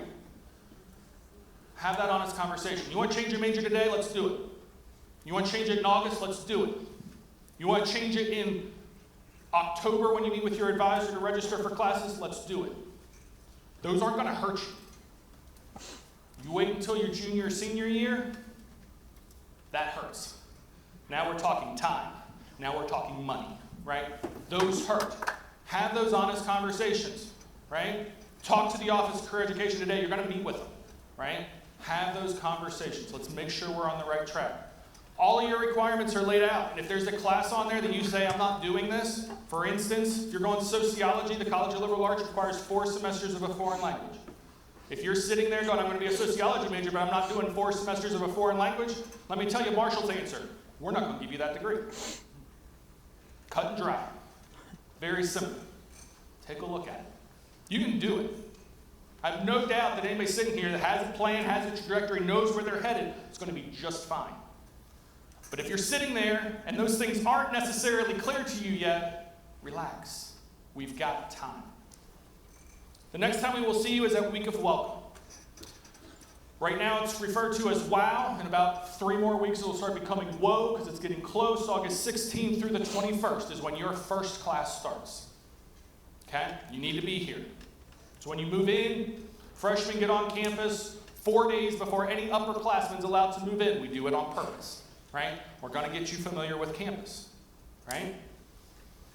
With that comes Uni 100, freshman first class, because it's your first class. Geez, we're creative, right? Uni 100 is where we give you the information that we know you need in order to be successful, okay? The very last thing we're going to do in your last class on Friday afternoon with Uni 100, because it's your 4th class before any of your other classes actually start, so we're going to walk through all the academic buildings. We're going to make sure you know where your class is so you don't wind up in organic chem as a freshman. Oh, what have I done, right? We're going to make sure you're in the right spots. We're going to make sure you know what you need to know. That's what this class is for, okay? Uni 100 should be on your class schedule. If for some reason it's not, that's one where you can say, hey, that big guy in a pink shirt says I need this class. You need that class. Every single freshman at Marshall University takes Uni 100, okay? Some questions about registration that you may have. Right? Today, we went ahead and built your first academic schedule for you. We started building your schedule for you the day you said, hey, I want to come to orientation on June 9th. When you said that, we could start building your schedule. So a couple things about that schedule. 1, if you took dual enrollment classes and signed up for orientation in May, you hadn't even graduated yet. We didn't even know you were in these classes yet, right? So please talk to us, right? Number 2, if you need to change your major, let's change your major. Right? It's not the end of the world. We'll talk to mom and dad for you, right? Next semester, you're going to register yourself for classes, okay? Now, this is confusing. I get it, right? That little thing's going to pop up on your phone and say, hey, you got to meet with your advisor. We do it on purpose because we're going to put an advising hold on your account, which means you cannot register for classes until you come and talk to your academic advisor, someone like me, right? I see 2 types of students at these meetings, right? Student number 1 is more like my wife. She's going to slide that sheet of paper across my desk and say, hey, I've been looking at the schedule, I've been looking at my degree works, here's what I think I should take, what do you think? And I'm sitting back going, this is easy. All right, let's talk, right? Then student number 2 is more like myself. They're going to go, hey, I was walking across campus and this thing said I had to talk to you, what am I doing? Hey, you're going to register for classes in a couple weeks, let's talk, right? And we'll do all of that in the office. That's why this stuff's important. Parents, I have 2 requests for you. Your students should be registered for the spring semester when they come home for Thanksgiving, okay? So the very first question when you see them, you can give them a hug first, right? And then go, hey, have you registered for classes? If their answer is no, send them back, right? We need them registered for their spring semester when they come home for Thanksgiving. Question number 2 is what classes are you taking, right? When they start rattling off scuba diving, racquetball, swimming, yoga, rock climbing, these are all classes that Marshall offers. They are not all on that same 4-year plan, right? At that point, you don't have to send them back. You can just call us. We can fix it on the phone, right? But they need to be registered for those classes when they come home. Questions about your schedule. Will I have 10 minutes to get to class? 4 blocks, right? Chief said it. You can get wherever you need to get in 10 minutes. So Marshall builds a 10-minute gap in between your classes. Right? They're going to give you that opportunity to get where you need to go for your next class. What's the R on my schedule mean? It's what day of the week you have class. You will not have the same classes every day of the week.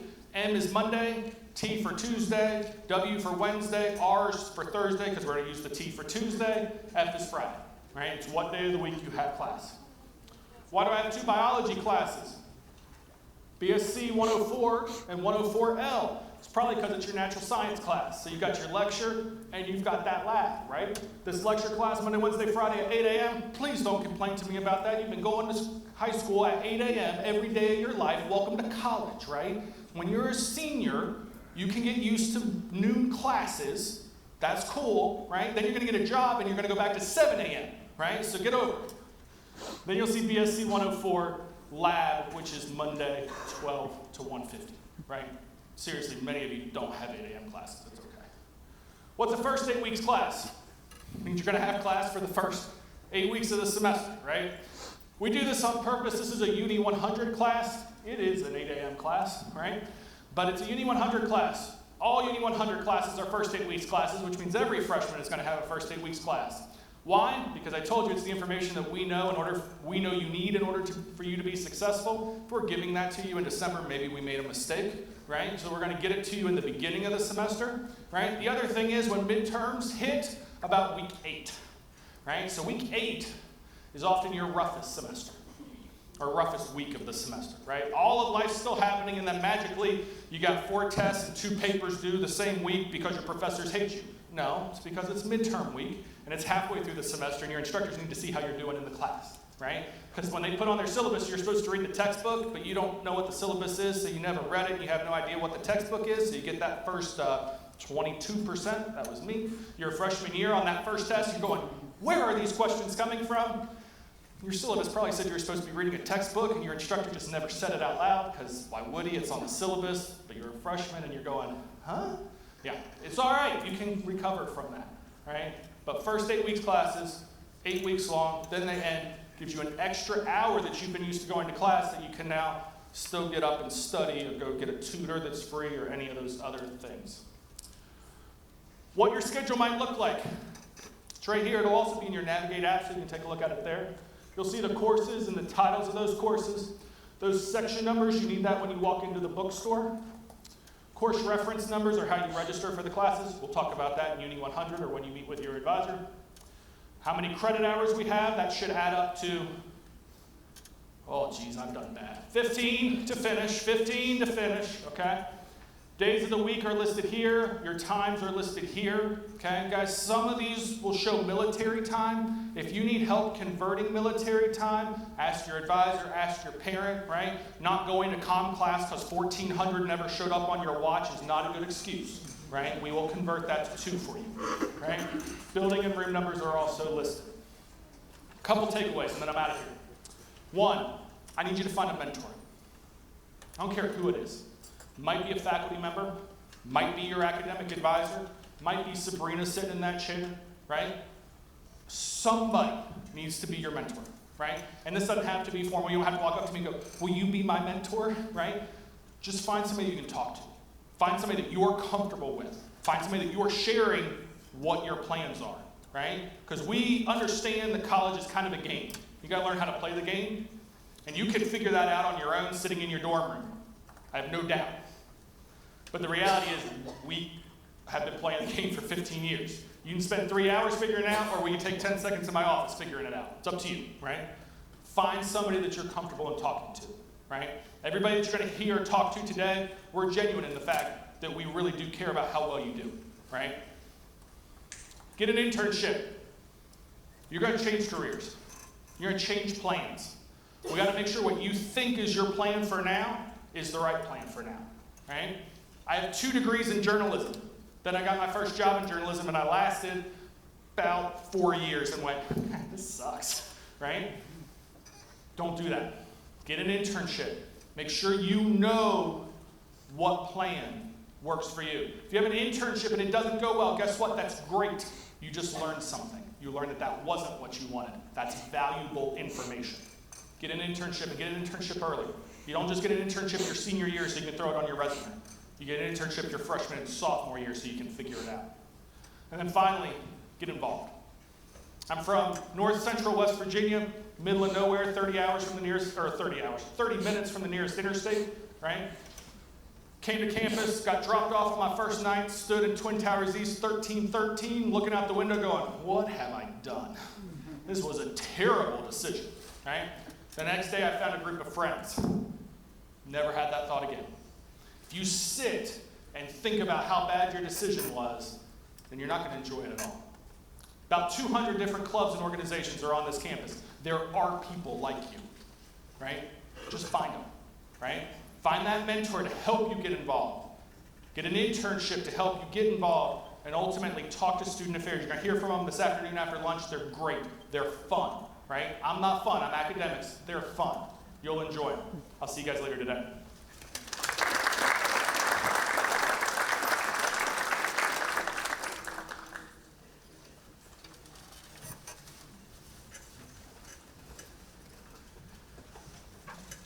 Thanks, Chris. A few more things about the schedule today. You will see that the students have an itinerary, parents have an itinerary.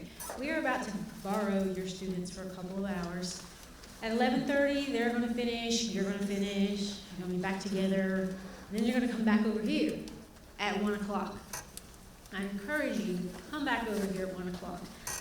It is the student affairs portion of the program. It is fun. There is music and dancing and gifts, and you're going to find out what all of this is. And then we will borrow your student again for a couple more hours, and then you'll come back together again after that at the end of the day. So students, remember, you need that permit to register card from your mom or your dad, or down in your bag, wherever it is. You need that on your person today. As I told you earlier, some of you will register this morning, some of you will register this afternoon. You will meet with your academic advisor today. All students will do that. So we're going to break the students up in groups. Parents, we will take the students out of here. Your session will remain in here. And if you will just let me introduce the orientation leader to you and tell you which group she will be leading, and then she will go up the steps, and you will just follow her outside. And she won't lose you. Remember I told you in your packet you had a survey on that purple piece of paper that didn't cost anything like Chiefs does. And I told you if you turned that into us, you would get a t-shirt. Well, the t-shirt that you will be given will look just like them. So you can come back tomorrow and wear it. I probably won't notice, and you can be an orientation leader. That's a win-win. All right, so we are going to work backwards. And for those of you, if your name tag and your permit to register card says group 4, your orientation leader will be Michaela Marshall, because she had to come here because her last name is Marshall. Okay, maybe not. But she's a senior from Bridgeport. She is a health science and psychology major. So if you would, if you're in group 4, would follow Miss Michaela right on out of the building.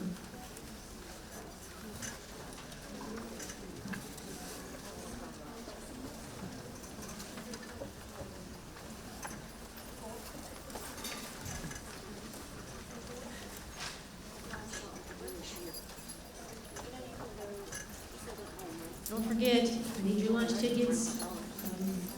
When you meet together, if your lunch ticket is orange in color, you go to the Carlos Cafeteria, which is back out of this building. Hang a right, it's on the corner. Can't miss it. If your lunch ticket is black in color, you will eat at the Student Center, which is just across the street from us. If you lose those, can't find them at lunchtime, there'll be some students that look just like this, sitting at a table over there. Just stop by, they'll replace those for you.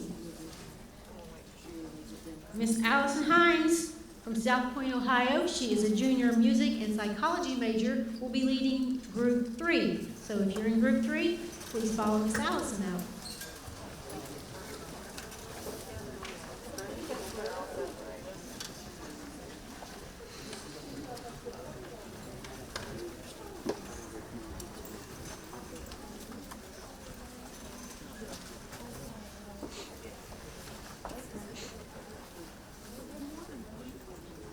Those of you in group 2, you will have Miss Danielle Samsbury. She's the baby of the group because she's a sophomore.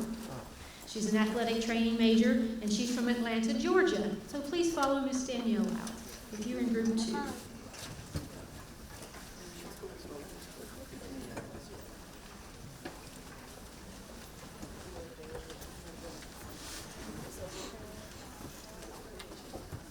So all other students, you're in group 1, correct? All right, if you're in group 1, this is Miss Lauren Kale. She's a junior from Winfield, and she is a biology major. So please follow Miss Lauren if you're in group 1.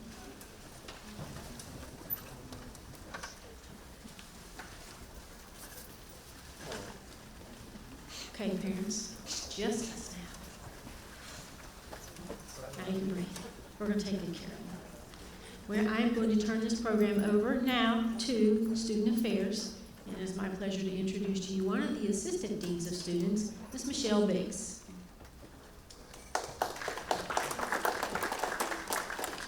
Good morning, everyone. How's everybody doing? It is a long day, we know it, and we know that we shove tons and tons of information in your heads, and I want to say I'm sorry, but I'm kind of sorry because I know it's a long day, but we know, thank you, Jeannie, we know that you need that information. Because your students need that information, but we know that they're not ready for it yet. They're overwhelmed, I'm sure, you're overwhelmed, but we know that you can probably take in some of this information and have it in your brains, and then we give it to your students in Uni 100, so closer to August when we know they're starting to be ready for it, but we definitely know that it takes a village to raise children, and so we want you to have all the resources that Marshall has to offer. Like I said, my name is Michelle Biggs, like Sabrina said, and you'll learn a little bit more about me later.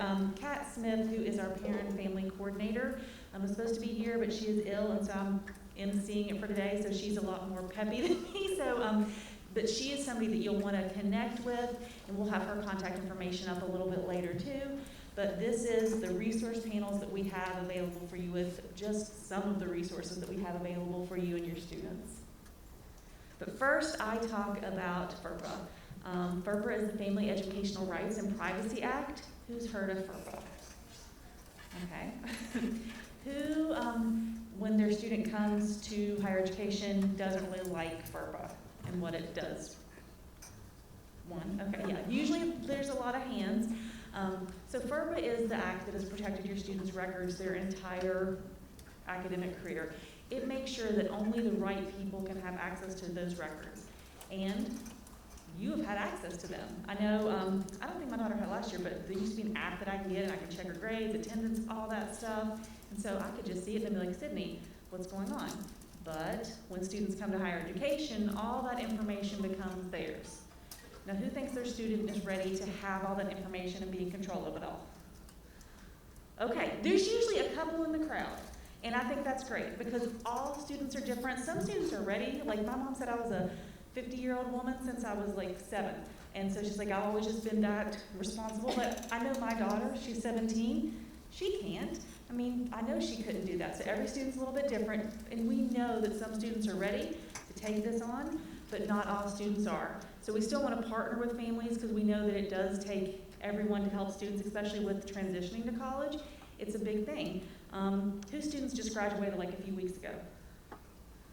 Yeah, so we know that a few weeks ago they had to have a pass to go to the bathroom. And then now we're like, this is all yours, you're adults. Go forth and do well. A couple in here can, but a lot still need that support. And so what I'm going to do is walk you through how we can still give you access to that information, but do it legally. So what FERPA protects is their academic records and their financial records. So when you think of academic records, your student is going to be, if they haven't already been in their MyMU, they're definitely going to be in their MyMU a lot. That's where their grades are housed, their financial aid information, their personal information about their records. So think of any record is in their MyMU. They definitely will be in MyMU around the first or second week in December, because that's when final grades are posted. So they'll want to see if they're having a good holiday, or maybe they might need to say, I can't get into my MyMU, and we don't send home final grades. So like, I just locked out of the account. But they will know MyMU inside and out, and they also will, because Gina and Bob will talk more about MyMU and other systems for the financial aid aspect. But like I said, their stuff is in MyMU, and I'm going to walk you all through how to get proxy access so we can have specific conversations with you. Because without the specific proxy access, we can have general conversations. And that's fine. Like, you can call if you have a question, we can answer that all day. But sometimes we want to have those specific conversations with family members, especially for the bursar and financial aid. They will talk a lot about how everybody's account is different, nobody's is the same, and so that specific information is needed. Do not think that you have to know everything right now. I have cards to give you all, so I'll set them right here to how to get proxy access. Everything that I'm going to talk about is on our Student Affairs website. It walks students through how to give proxy access, and then family members how to get it. But what students do is they go in your MyMU, and under personal information, right there? I don't know where the little red thing is, but, and then under information release. So it takes probably about 10 minutes to give somebody proxy access, so no time at all. So what I would recommend was, go home the next few days, you all look in MyMU and start doing this. You don't have to have it done today, don't worry about that. Just if you are wanting to call financial aid to get some information and have those conversations, then probably do it within the next few days. They'll talk about also about how you can meet with financial aid counselors today, and since your students here, that's totally fine that you all can have those specific things. But they go in MyMU and start that proxy management system, and it takes about 10 minutes, all the information is here, because once the student goes in, gives that information, the family member they've designated will get an email that walks them through what they need to do. And the family chooses a passphrase, because then what happens is, say you call me and you have some questions, then what I do is I ask for your student's student ID number, so it'll be 901 or probably more than likely for you all 903 unless they took classes in high school. And then I ask for your name, contact information, and then you all have designated a passphrase. I ask for that, and then we can have specific conversations about what's going on with your student. So there's a little card that I mentioned, so definitely grab one. If you have any questions, let me know, because it's not our goal to say we can't talk to you, it's just to make sure that we're doing it the right way. And like after Jean Ann from Financial Aid and Bob from the Bursar talk, there'll be time for you to ask questions about FERPA. Now this is a form. The one that I mentioned earlier is totally through their MyMU, so no paper. But this form, if you would ever want to talk to a professor about classroom behaviors, attendance, they might want you to fill out this form. That is on our website, and so you can complete that and you would turn it into the professor that you want to have those specific conversations. Now, do you think that's a good idea? To talk to the professors and not let the students do it. I guess I should have elaborated. Okay, yeah, didn't phrase the question correctly. Not the professors don't want to talk to you. That's not what I'm ever going to say. It's just that now is the time that we want to work with your students to help them advocate for themselves, start asking the questions, talking to the professors. Sometimes our students are afraid of their professors because they have doctor in front of their name and they think they're intimidating because they're like, they're my professor. No, they are the professor, but the professors are people too. They sat in the same seats as them years and years ago, and they want to help their students. But sometimes students won't do that because, I know that I've called my daughter's teachers and done that, and that's a hard thing probably when she comes to higher education that I'll have to be like, you do it yourself.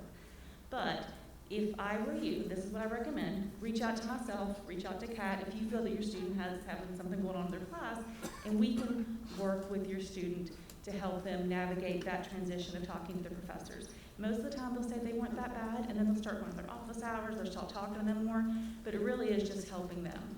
So again, it's not that I'm saying don't talk to your students' professors, it's just let us kind of help with that navigation and transition.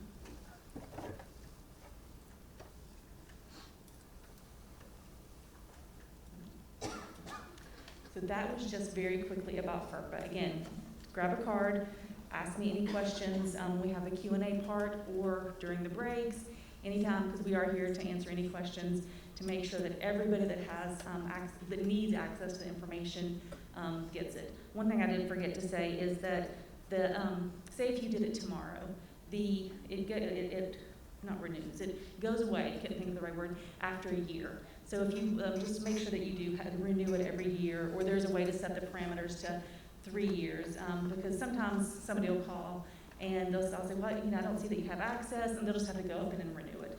So just make sure that that's something that does go away after a year. So now I'm going to turn it over to two of my favorite people, Ann Bevins and Bob Collier.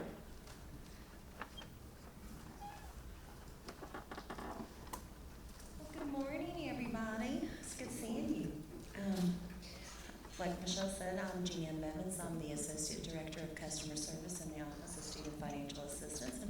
And on behalf of my office, I'd like to welcome each and every one of you. And we're so thankful that you decided to become one of Marshall's sons or daughters, hopefully. What does my office do? My office helps you through that maze of federal, institutional, and state requirements. I mean, we have laws and we have to pass them on to you just like, anytime you're dealing with government. And so that's what we do. We help you through that craziness. A lot of things have changed. Some of you may have been selected for a process called verification when you received your free application for federal student aid.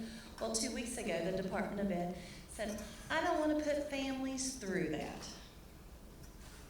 So we had, even if you didn't have it completed, we had to waive all the documents, and that way you don't have to provide us any more information for verification. But there's other things. There's also the main portal for the federal government is studentaid.gov. If the student borrows, it will see how much Pell, their servicer. There's everything out there for that. If they decide to borrow, that's where they will complete their master promissory note and do their entrance counseling session. That is good for 10 years if they take the loan. But that's a one-stop shop. That's where you fill out the FAFSA. And the FAFSA has to be completed every year. So this year they've had guidance counselors going, okay, we need to fill this FAFSA. Let's do this, let's do this, let's do this. Now, there's going to be TVs. On the TVs, there'll be something, hey, you need to complete your FAFSA. It's open. We'll send cards home to remind that you need to do it. It opens October the 1st of every year. So if your student is going to school in the fall, they'll have to complete it every year. And like I said, you're not going to have those guidance counselors to say, hey, you need to do this, hey, you need to do this. But the Department of Ed will send a notification, and we will send a notification and put it on the screens all around campus. But that's your one-stop shop there. If you decide that you need to take a PLUS loan out, a Parent PLUS loan, this is where you will apply for it. Freshmen, if you received your award letter, we have put a Parent PLUS loan out there for $4,000. Now, you can borrow up to the cost of attendance minus the student's financial aid, and I'll talk about that a little bit later. So what happens is the reason why we only did $4,000 is because if it does a credit check, if there's adverse credit, then the student can pick up an additional $4,000 on their unsubsidized loan. We just wanted you to know you had that opportunity if you needed it. You may not need it, but it's out there. And again, you may need a little bit more if you're from out of state or metro, and you may be able to, not just the $4,000, you may need a little more. So just wanted to make sure you are aware of that. Again, she just talked about FERPA. It's really important because everybody in here has a different, you're all not the same. You're unique when it comes to financial aid. It's not the same. And sometimes it's hard. Students need your help because, like I said, we might need your tax return or something. You need to talk about it. And it's real important because at this point in time, they're going to be registered. So we're going to ask them, do you have a passphrase? And it's really important. We were the one office that would probably talk to you before this lovely little, our software got this great screen that we all could look at because we had your social security number on the FAFSA, so we would know who we were talking to. Oh, well, we thought we would know who we were talking to. But if you have that passphrase, it's more guaranteed at that. So it's real important when you call. We'll be glad to help you. You have your student ID number, and you have that passphrase, and we'll tell you what you need to know about the financial aid. Okay? Mr. Collier will be talking about something in his office that you can have, look at the bill that's called Cash Track, and he'll talk about that later. MyMU. I would suggest that you have your student, if they've not been out to their MyMU, under the financial aid tab, and look at their award. Most of you should have probably, if you have not received an award notification from us, you might want to look at that. There might be something that we need. Yesterday, a student had not been awarded because the government had selected them for them to come in and provide their ID, an updated ID, and sign a document in front of us. That can't be faxed. They can't do anything. We have to prove that they're the student that they say they are. Don't know why they select them. It's just that 9 times out of 10, we're not going to ask you something that the government is not going to want. Okay. There could be things that students have said they were in legal guardianship, or they provide more than half support for a child. They're going to have to provide documentation for that. And how they do that, I'm going to skip to the bottom one. We have kind of went to trying to do no paper since COVID because we went home and we didn't want to take your all's information home with us. So we've got this thing called dynamic forms. So if they go to their MyMU under the financial aid menu and go to eligibility, they'll see their student requirements. And if you didn't pick up one of these planning worksheets at the table when you checked in, I've put some back out there on the counter and you can take it with you. It has some stuff. Mr. Collier will talk about an OASIS payment plan, and it'll tell you how you can figure that out. They'll talk about your outside scholarships and where to send them to, 529 plans and things like that. And it also talks about if you do take a loan, where to go. And then it gives you the steps to get to your requirements and the students' their award. So the first thing they probably received is if they received any merit aid, they got a letter that says, hey, you need to do this, this, and this, and this. Then they received an award letter. If they've not received an award letter and you've completed a FAFSA, you might want to stop by the office today. I know you all have a busy schedule, and so you're out of here at 11:30. I have half my staff going to lunch at 11, and everybody should be back about 12, and then the other half is going at 1. So then I know you have to be back at 1:30 and over here. So, and we're open until 5, or you can give us a call, or you can go to our website and do a virtual appointment next week, where the counselor's one-on-one with you, and you can talk, and you can share your screens, or they can share screens. So those kind of things will, if you want to do that, and that's on our website, the financial aid website under Contact Us. Okay, and we also have a main Office of Student Financial Assistance email, SFA@Marshall, and we've kept that. I mean, usually in August it gets behind maybe a day, but they're quick responses now. So that's kept up pretty well. Everything is going to come from us, and most places on campus is their Marshall email account. That is really important. And if they want it to go, they can set it to go to some other email account that they use all the time, and that would be through ID, and I guess Jody Perry will talk about that, and IT, okay? Satisfactory academic progress. Keep that in your little mind. It's called SAP.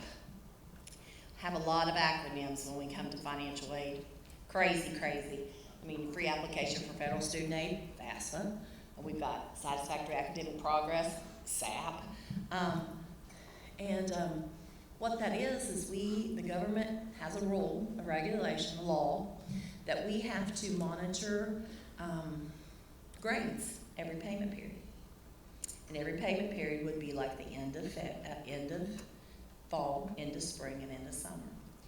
And with undergraduates, what happens is that, they're coming in, especially if they didn't have any college option courses. They're coming in and they're good. Okay? If they had college option courses and they completed the hours and they did well in those classes, then they're good. Okay? Now, after fall grades are posted, then we run what we call SAP, or Satisfactory Academic Progress, to see if they're making a 67% or a 2.0. And how our office gets that 67% is that we look at the hours they attempted versus the hours they completed, and that's the ratio. And they need to have at least a 2.0. And that's just for base financial aid. That's for West Virginia Grant, Pell, loans, those are kind of things. What I want you to realize that on MyMU, if they go out to their award and click on the award, it'll tell them how to get that renewed next year. Any scholarship, any, like West Virginia Grant, any merit scholarship that they receive from us, promise. If you click on that, it's going to tell you how you can get it the next year. Most of our institutional aid, you have to complete 30 hours, and you do 15 and 15, right? They're going to register you for 15 and 15. So you have to complete those successfully, and have a 275 the first year, okay? But they need to know that. I had a senior who's going to graduate in December, just called, and she was all upset, and she said, my scholarship's not going to be renewed. And I said, well, let's go look and see why. Well, 15 hours. And then there's something that happened in the spring, and she dropped down to 12, which 12 is full-time for financial aid, but it's not 15. And she said, my advisor told me that. And I said, well, you know, your advisors don't know that kind of stuff. Did you talk to the financial aid office? No. So what she had to do is take a summer course. She had great grades. Had to take one summer course because she was missing 3 hours, and to get it renewed so she could have it for the fall term. So those are the kind of things that if they have a scholarship, make sure that they understand what they need to get it renewed, okay? And again, that's in MyMU. Course program of study. It's been around a long time. Our software people just got a great, just got it together for us, okay? And we ripped the Band-Aid off last year, and it's worked, but there's still, you know, with anything government, you know that you have to work. There's something that always happens. So if you hear something that says CPOS, Mom and Dad, I'm not making CPOS, or I need CPOS, basically all that is that they've got a course that is not in their program of study. Now, maybe somebody's not changed something on their program of study in the system. Easy fix. They work with their guidance they work with their advisor, they get it fixed, and we go on. If it's something that's in their program of study. Well, let's say if they're 12 hours, that's full time to us. Let's say they want to take an extra class that makes them 15, which what they're going to register you for, to see if that's maybe one of those majors they want. It's not going to make a difference. We're going to pay full time. Now let's say they're 15 hours and they take 6 hours that's not on their little program of study. We can only pay aid for 9 hours. So that's why it's really important. And it's also with the state as well. So if you have any state aid, that goes with them too, okay? But we can work around it. We work with advisors, the students work with advisors. And if the students call and say, I can't get a hold of something or somebody, or my advisor doesn't know what I'm talking about, we kind of intervene a little bit for them. And so that's what that is. Just if you hear that kind of stuff, I'm just letting you know. Another acronym, CPOS. And again, dynamic forms was a great thing when we went home. So we wouldn't have to take your tax returns and your Social Security stuff home. We didn't like that, but work had to get done, so we got better, for 2 years and so now it's almost a paperless thing. And what you would have to do is that the student would click on the requirement on their MyMU, and it's going to take them to the form if they can complete a form. And if a parent has to sign something, then you're gonna create something, a password and a username, so you can go in and sign it, and then it'll come to you to do that electronic signature. So, and that takes a few minutes, because I did that one time with a parent.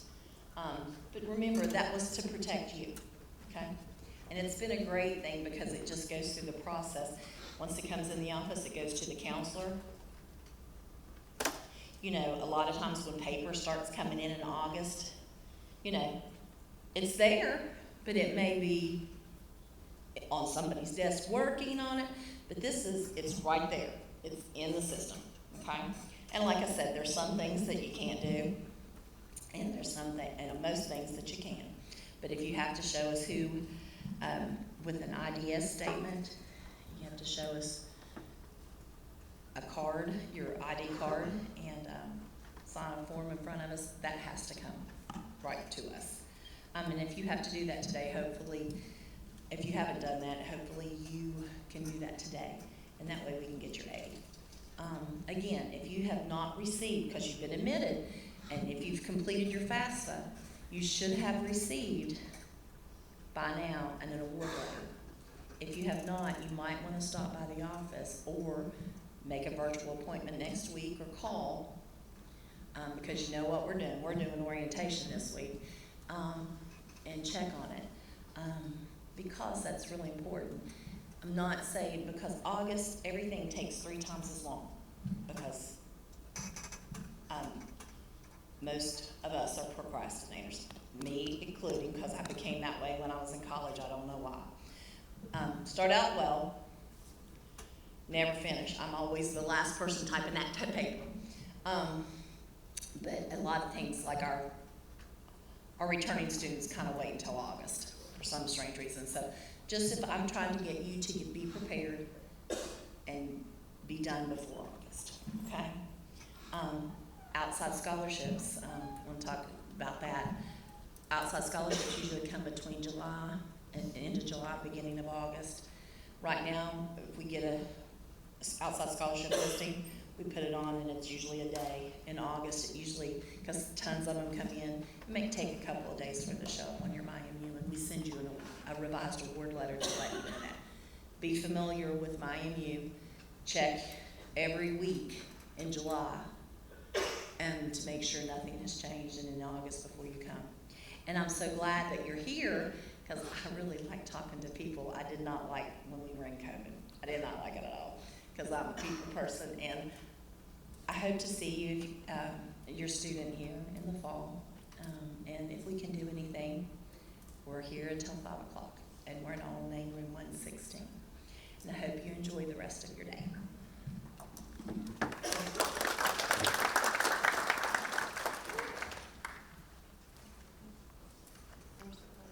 I'll stand over here just to be different. My name is Bob Collier, and I'm one of the associate directors in the Office for the Bursar.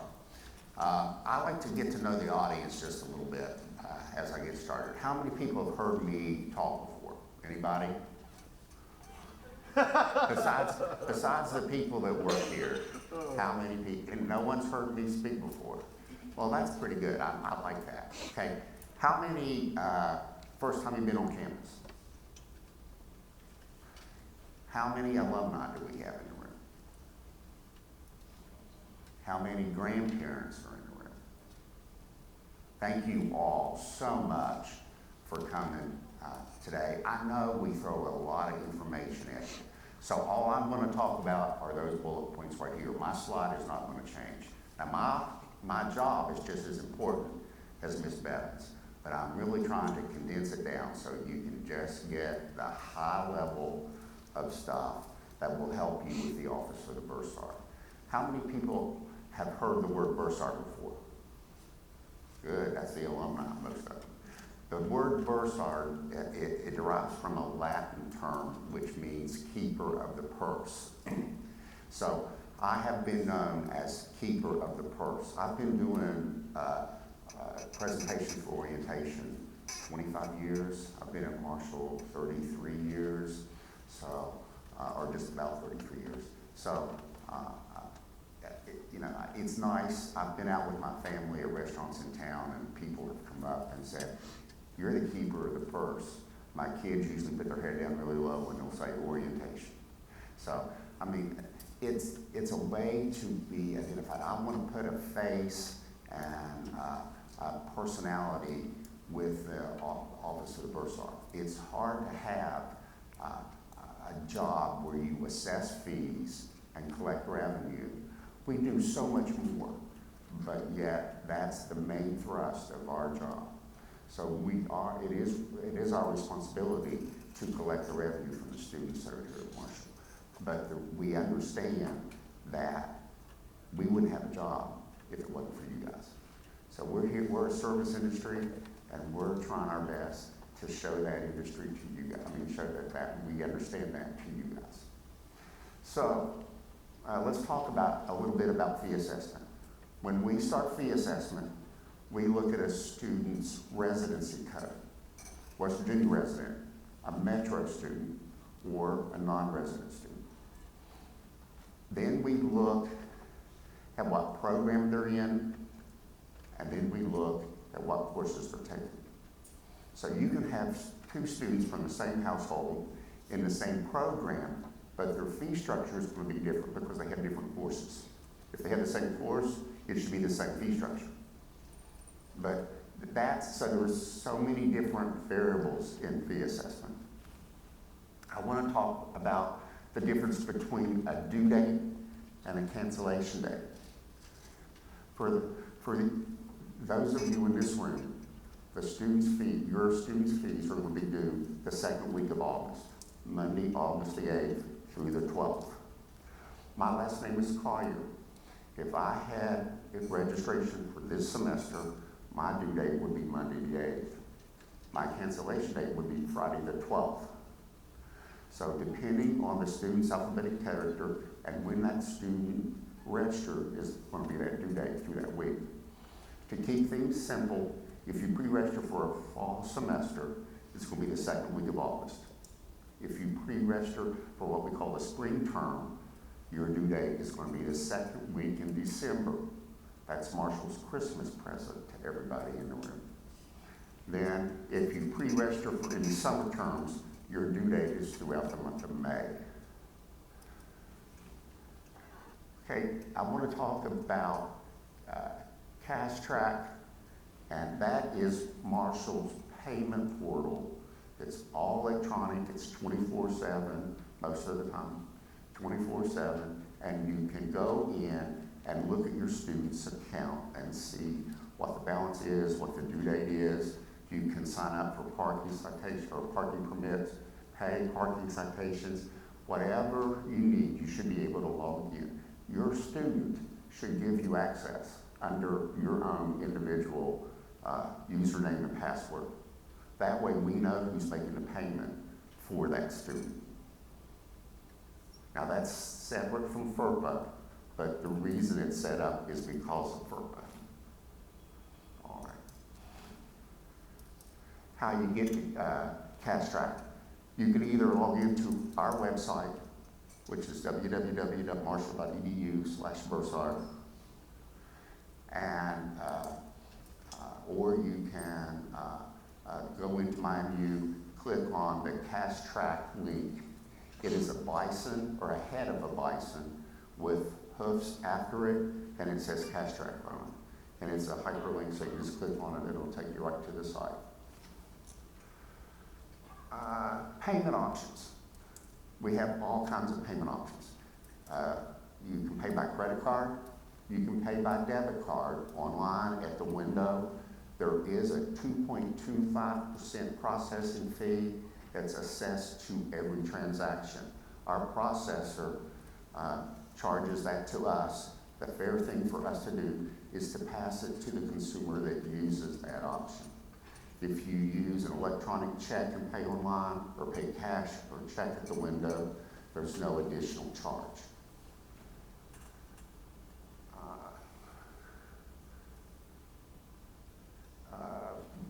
Refunds. It's very important that your student go out and choose his or her preference on how they want their refund to come back to them. The easiest and most convenient is direct deposit. The student can choose that direct deposit. It can go into your bank account, it can go into their bank account, but they have to choose which account. That's going to get them that financial aid difference funds that they are entitled to based on their budget to use as living expenses, to pay for travel, gas, so whatever the situation may be at that point. Okay, if there's a lot of people that a hard copy check would be the best option. You still have that. If a student does not choose a refund preference, it defaults to hard copy check. Now, if a student closes a bank account, we're not going to know ahead of time. They need to update their refund preference at the time that they close that account. So that way, when the next credit that we need to send to them is out there, it runs real smoothly. Because if that account is closed, it's going to come back to us. It slows down the process of getting that money to that student. 1098Ts. At the end of the year, we are required by federal law to send 1098Ts to students. And we do send 1098T, which is a tax credit that can be used to every student that qualifies for that tax credit. So anytime you have a question about the information on a 1098T, you can contact our office and we'll be glad to explain why the information is on that 1098T form the way it is. But we cannot be a tax consultant and we cannot give you advice on if you should use that for a tax credit or not. We normally send those out the last week in January to the permanent address, but you can also get the same information electronically online through Cash Track. So, and that's usually 2 to 3 weeks before that date. Parking permits and citations. Do you guys remember going through a really, really boring session with Captain Jim Terry this morning? Yeah. Okay. Did he mention to you all that he was from a small town in West Virginia that he never locked his doors? Okay. I am from that very same town. The reason we locked our doors is because Jim Terry was in town. Not really. But I did live in that same town for a while. Parking. I'm going to have Jean Ann, Miss Bevins, help me out here. That is a parking application. We're selling parking permits and hangers right now. So if you want to go over to room 101 on Main, have that filled out first. Now, your student has that in their backpack. I also have a number with me today, so I'll be glad to hand those out. Where there's going to be a break right when we're done. And you can fill that out with the car information and go and get a parking permit. There's surface and garage. The garage is $100 a year more expensive than the surface. The surface is $170 for the year, and then $270 for what I say, and $270 for the garage. I have to keep it straight in my mind. I'm sorry, guys. So, parking. Your student, if they even have a parking permit and park in the wrong place, they can get a ticket, $15 ticket. My wife's retiring the end of this summer. She works here. She got a ticket on Monday. She comes home and she says, "Bob, I just threw the ticket away. They're never going to tie it to me." And I said, "Hon, that's not the way it works. The car's titled in both our names. I still work here. The hold is going to be put on Bob Collier's account." So guess what I did? I paid the ticket on Tuesday morning. So just know that that's the way it works. They're going to run everything through the DMV to find out what's going on if there's no hanger. So we're not here to charge students extra money, but we are trying to be orderly and make sure that the students that have paid for the privilege have a place to park their car. Okay? All right, guys, I'm done. All we have now is question and answer. Okay? All right? You want us to go ahead and just do it ourselves? All right, that works great. Yes, ma'am. The parking tickets can also be different online too. Did you? Parking permit online. Oh, yes. I'm sorry. Thank you. You certainly can. Go to that cash track, click on it, and it's going to give you the ability to pay for that. Now, let me explain. If you do that tomorrow and give that information, it's the parking permit will be mailed to the permanent address of record. If you wait till the 1st of August, it's not going to give enough time to be here for a week of welcome. So the student will have to pick it up in the parking office. Okay? Guys, I'm hard of hearing. The older I get, the worse it is. So if I don't hear you, Miss Bevins is helping me out there too. They don't have a student address yet on campus for the parking. You leave that blank now? You're listing the permanent address. You're not listing the address for the campus. Is that correct? Is that what you're asking? I have listed our home address for the house address.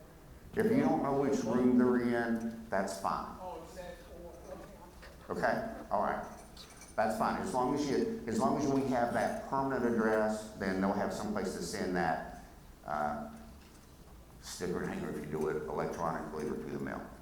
Freshmen can have their card in it. Yes. It's first come, first serve. We sell out, just a minute, we sell out usually of Surface the first week of August. Okay? So that's another reason to get it in sooner. If you wait till week of welcome, there's a really good chance that the Surface permits will be gone. Now, the garage permits will still be available. Looking at history, okay? It could always change. I'm sorry. let me go back to that. It asks for both the local address and then the home. We live in Charleston, so put our Charleston address down, but we don't have a dorm address. At this point, again, leave it blank, okay, at this point. But now, once they get that, you can always update it. It's good to have the full information, but the most important part is the permanent address. Yes, ma'am. Our son is on reserves. Do you guys have the form there for his financial aid through the Army, or do we have to attain a form through the United States Army to give to you for his financial aid? What chapter? Army. Is it 9/11, chapter 33? I You don't don't know. know? Is it under him? I'm sorry? Is it his benefit? Yes. Okay, all right. He needs to talk to Miss Laura Varney, and she is our certifying official here on campus. I will give you her email address on a card. Do you have that? Yes, we do. I would run up and down the steps, even though my knees are 65 years old. No, I can do it. Okay. I married the wrong person, ladies. Okay.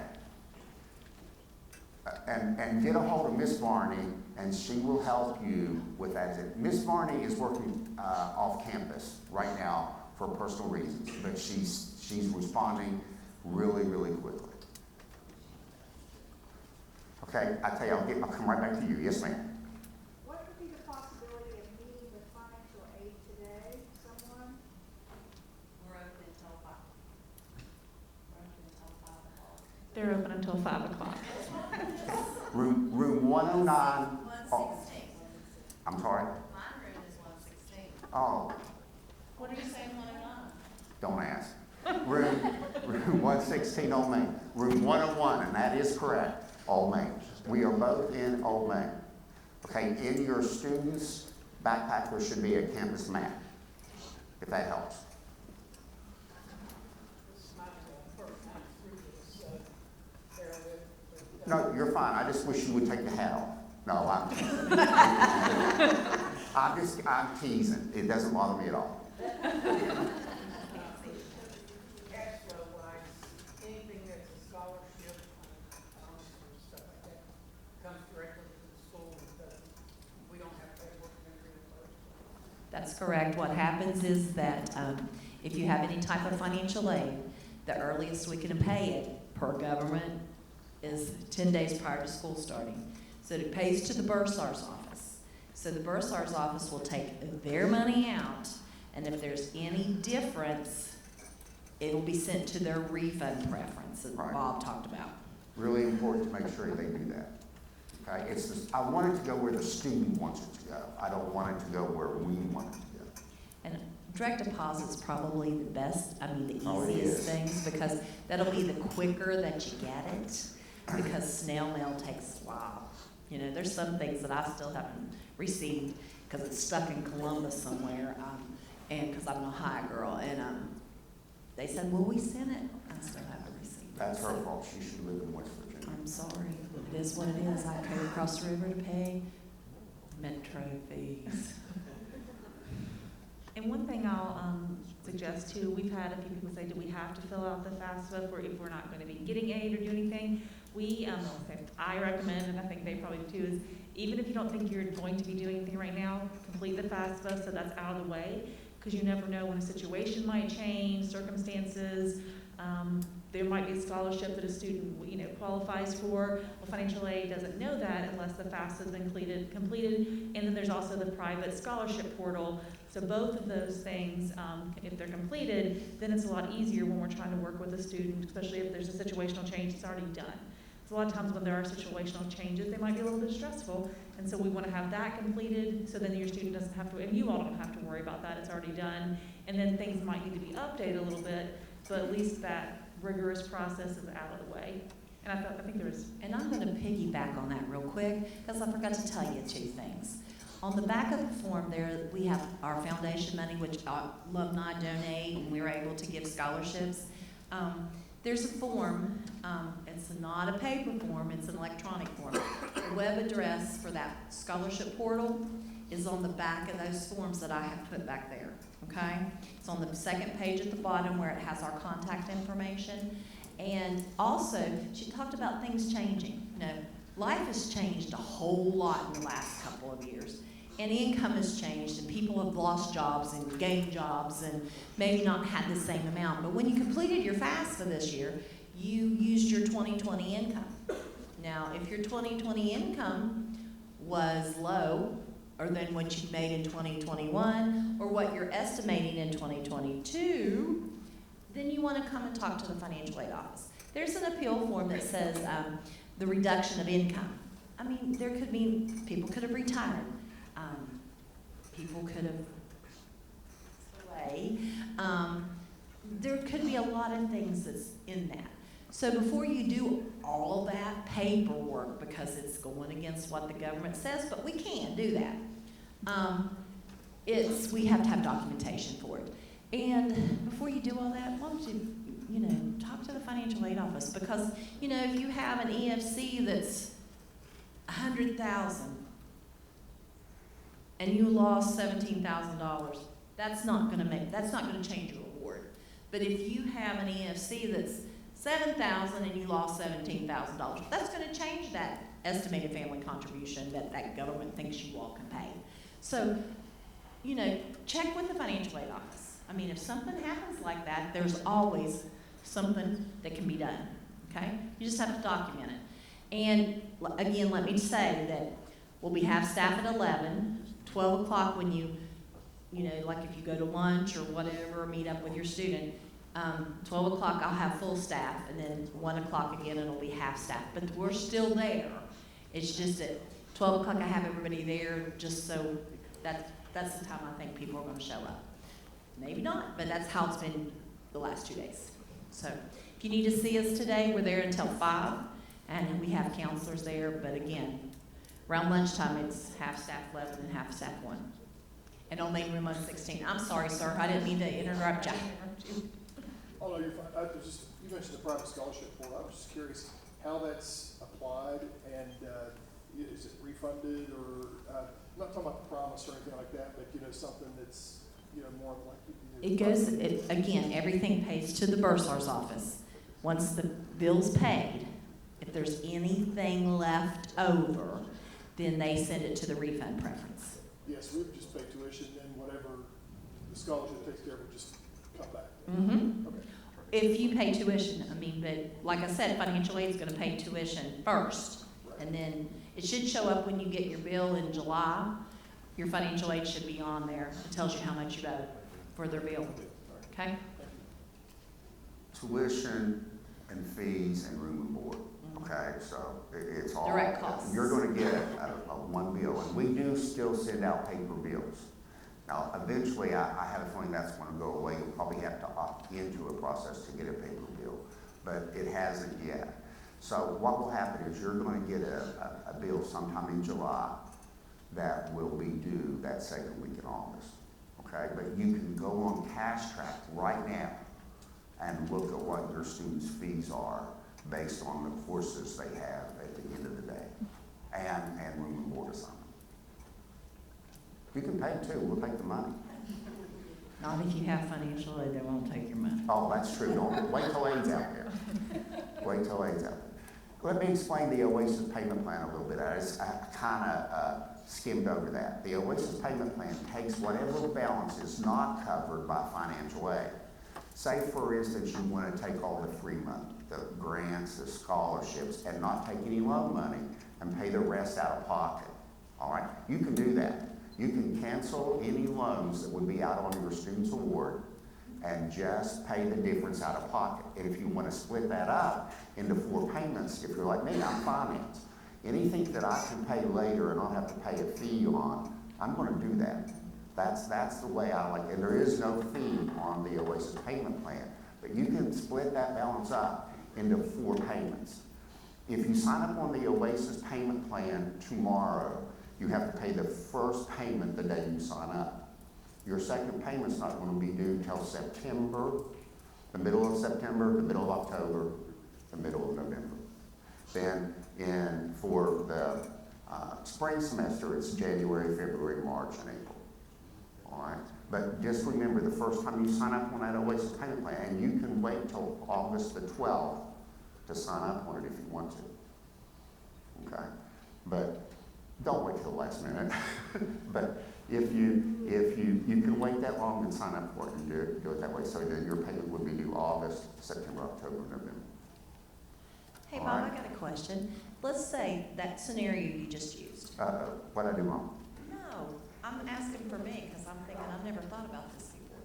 And they might want to know. Let's say they go and like in the next couple of days and and make their first payment so they won't have to worry with it in August. Right. Or maybe make another payment in August and kind of spread it out or whatever.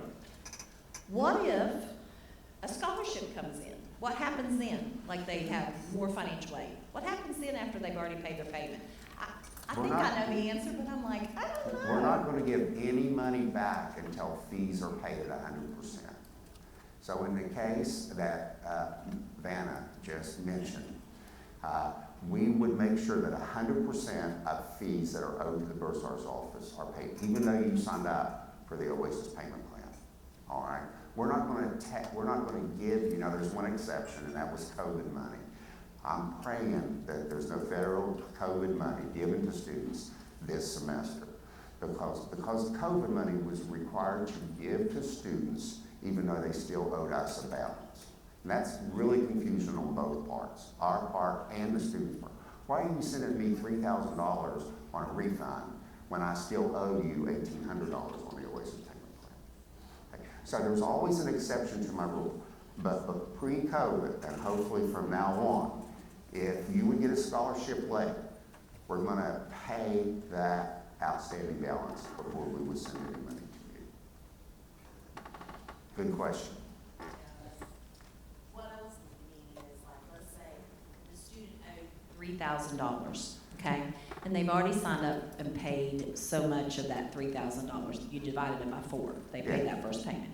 And they did the scholarship portal, or an outside scholarship came in that we didn't know about, and it's like $1,500. So what happens are you gonna divide it again, or how does that work? If there's still an outstanding balance after that money comes. You just divide it by thirds or whatever? Whatever's remaining will be divided by the number of payments that are left. If there are 2 payments left, after any additional money that comes across, it's gonna split that last 2 payments in half. I didn't mean to Is confuse. that, I'm sorry, I misunderstood. Any other questions? We are going to take a 10-minute break, and then these individuals will stick around, so if you have some specific questions you need to ask them, you can come on up. So come back around 10:30, and then we have some other panel members to give you more information. So get your planning worksheet if you need that scholarship portal and the stuff that, there's an ACES payment plan that shows you how to do it and all that kind of stuff on that.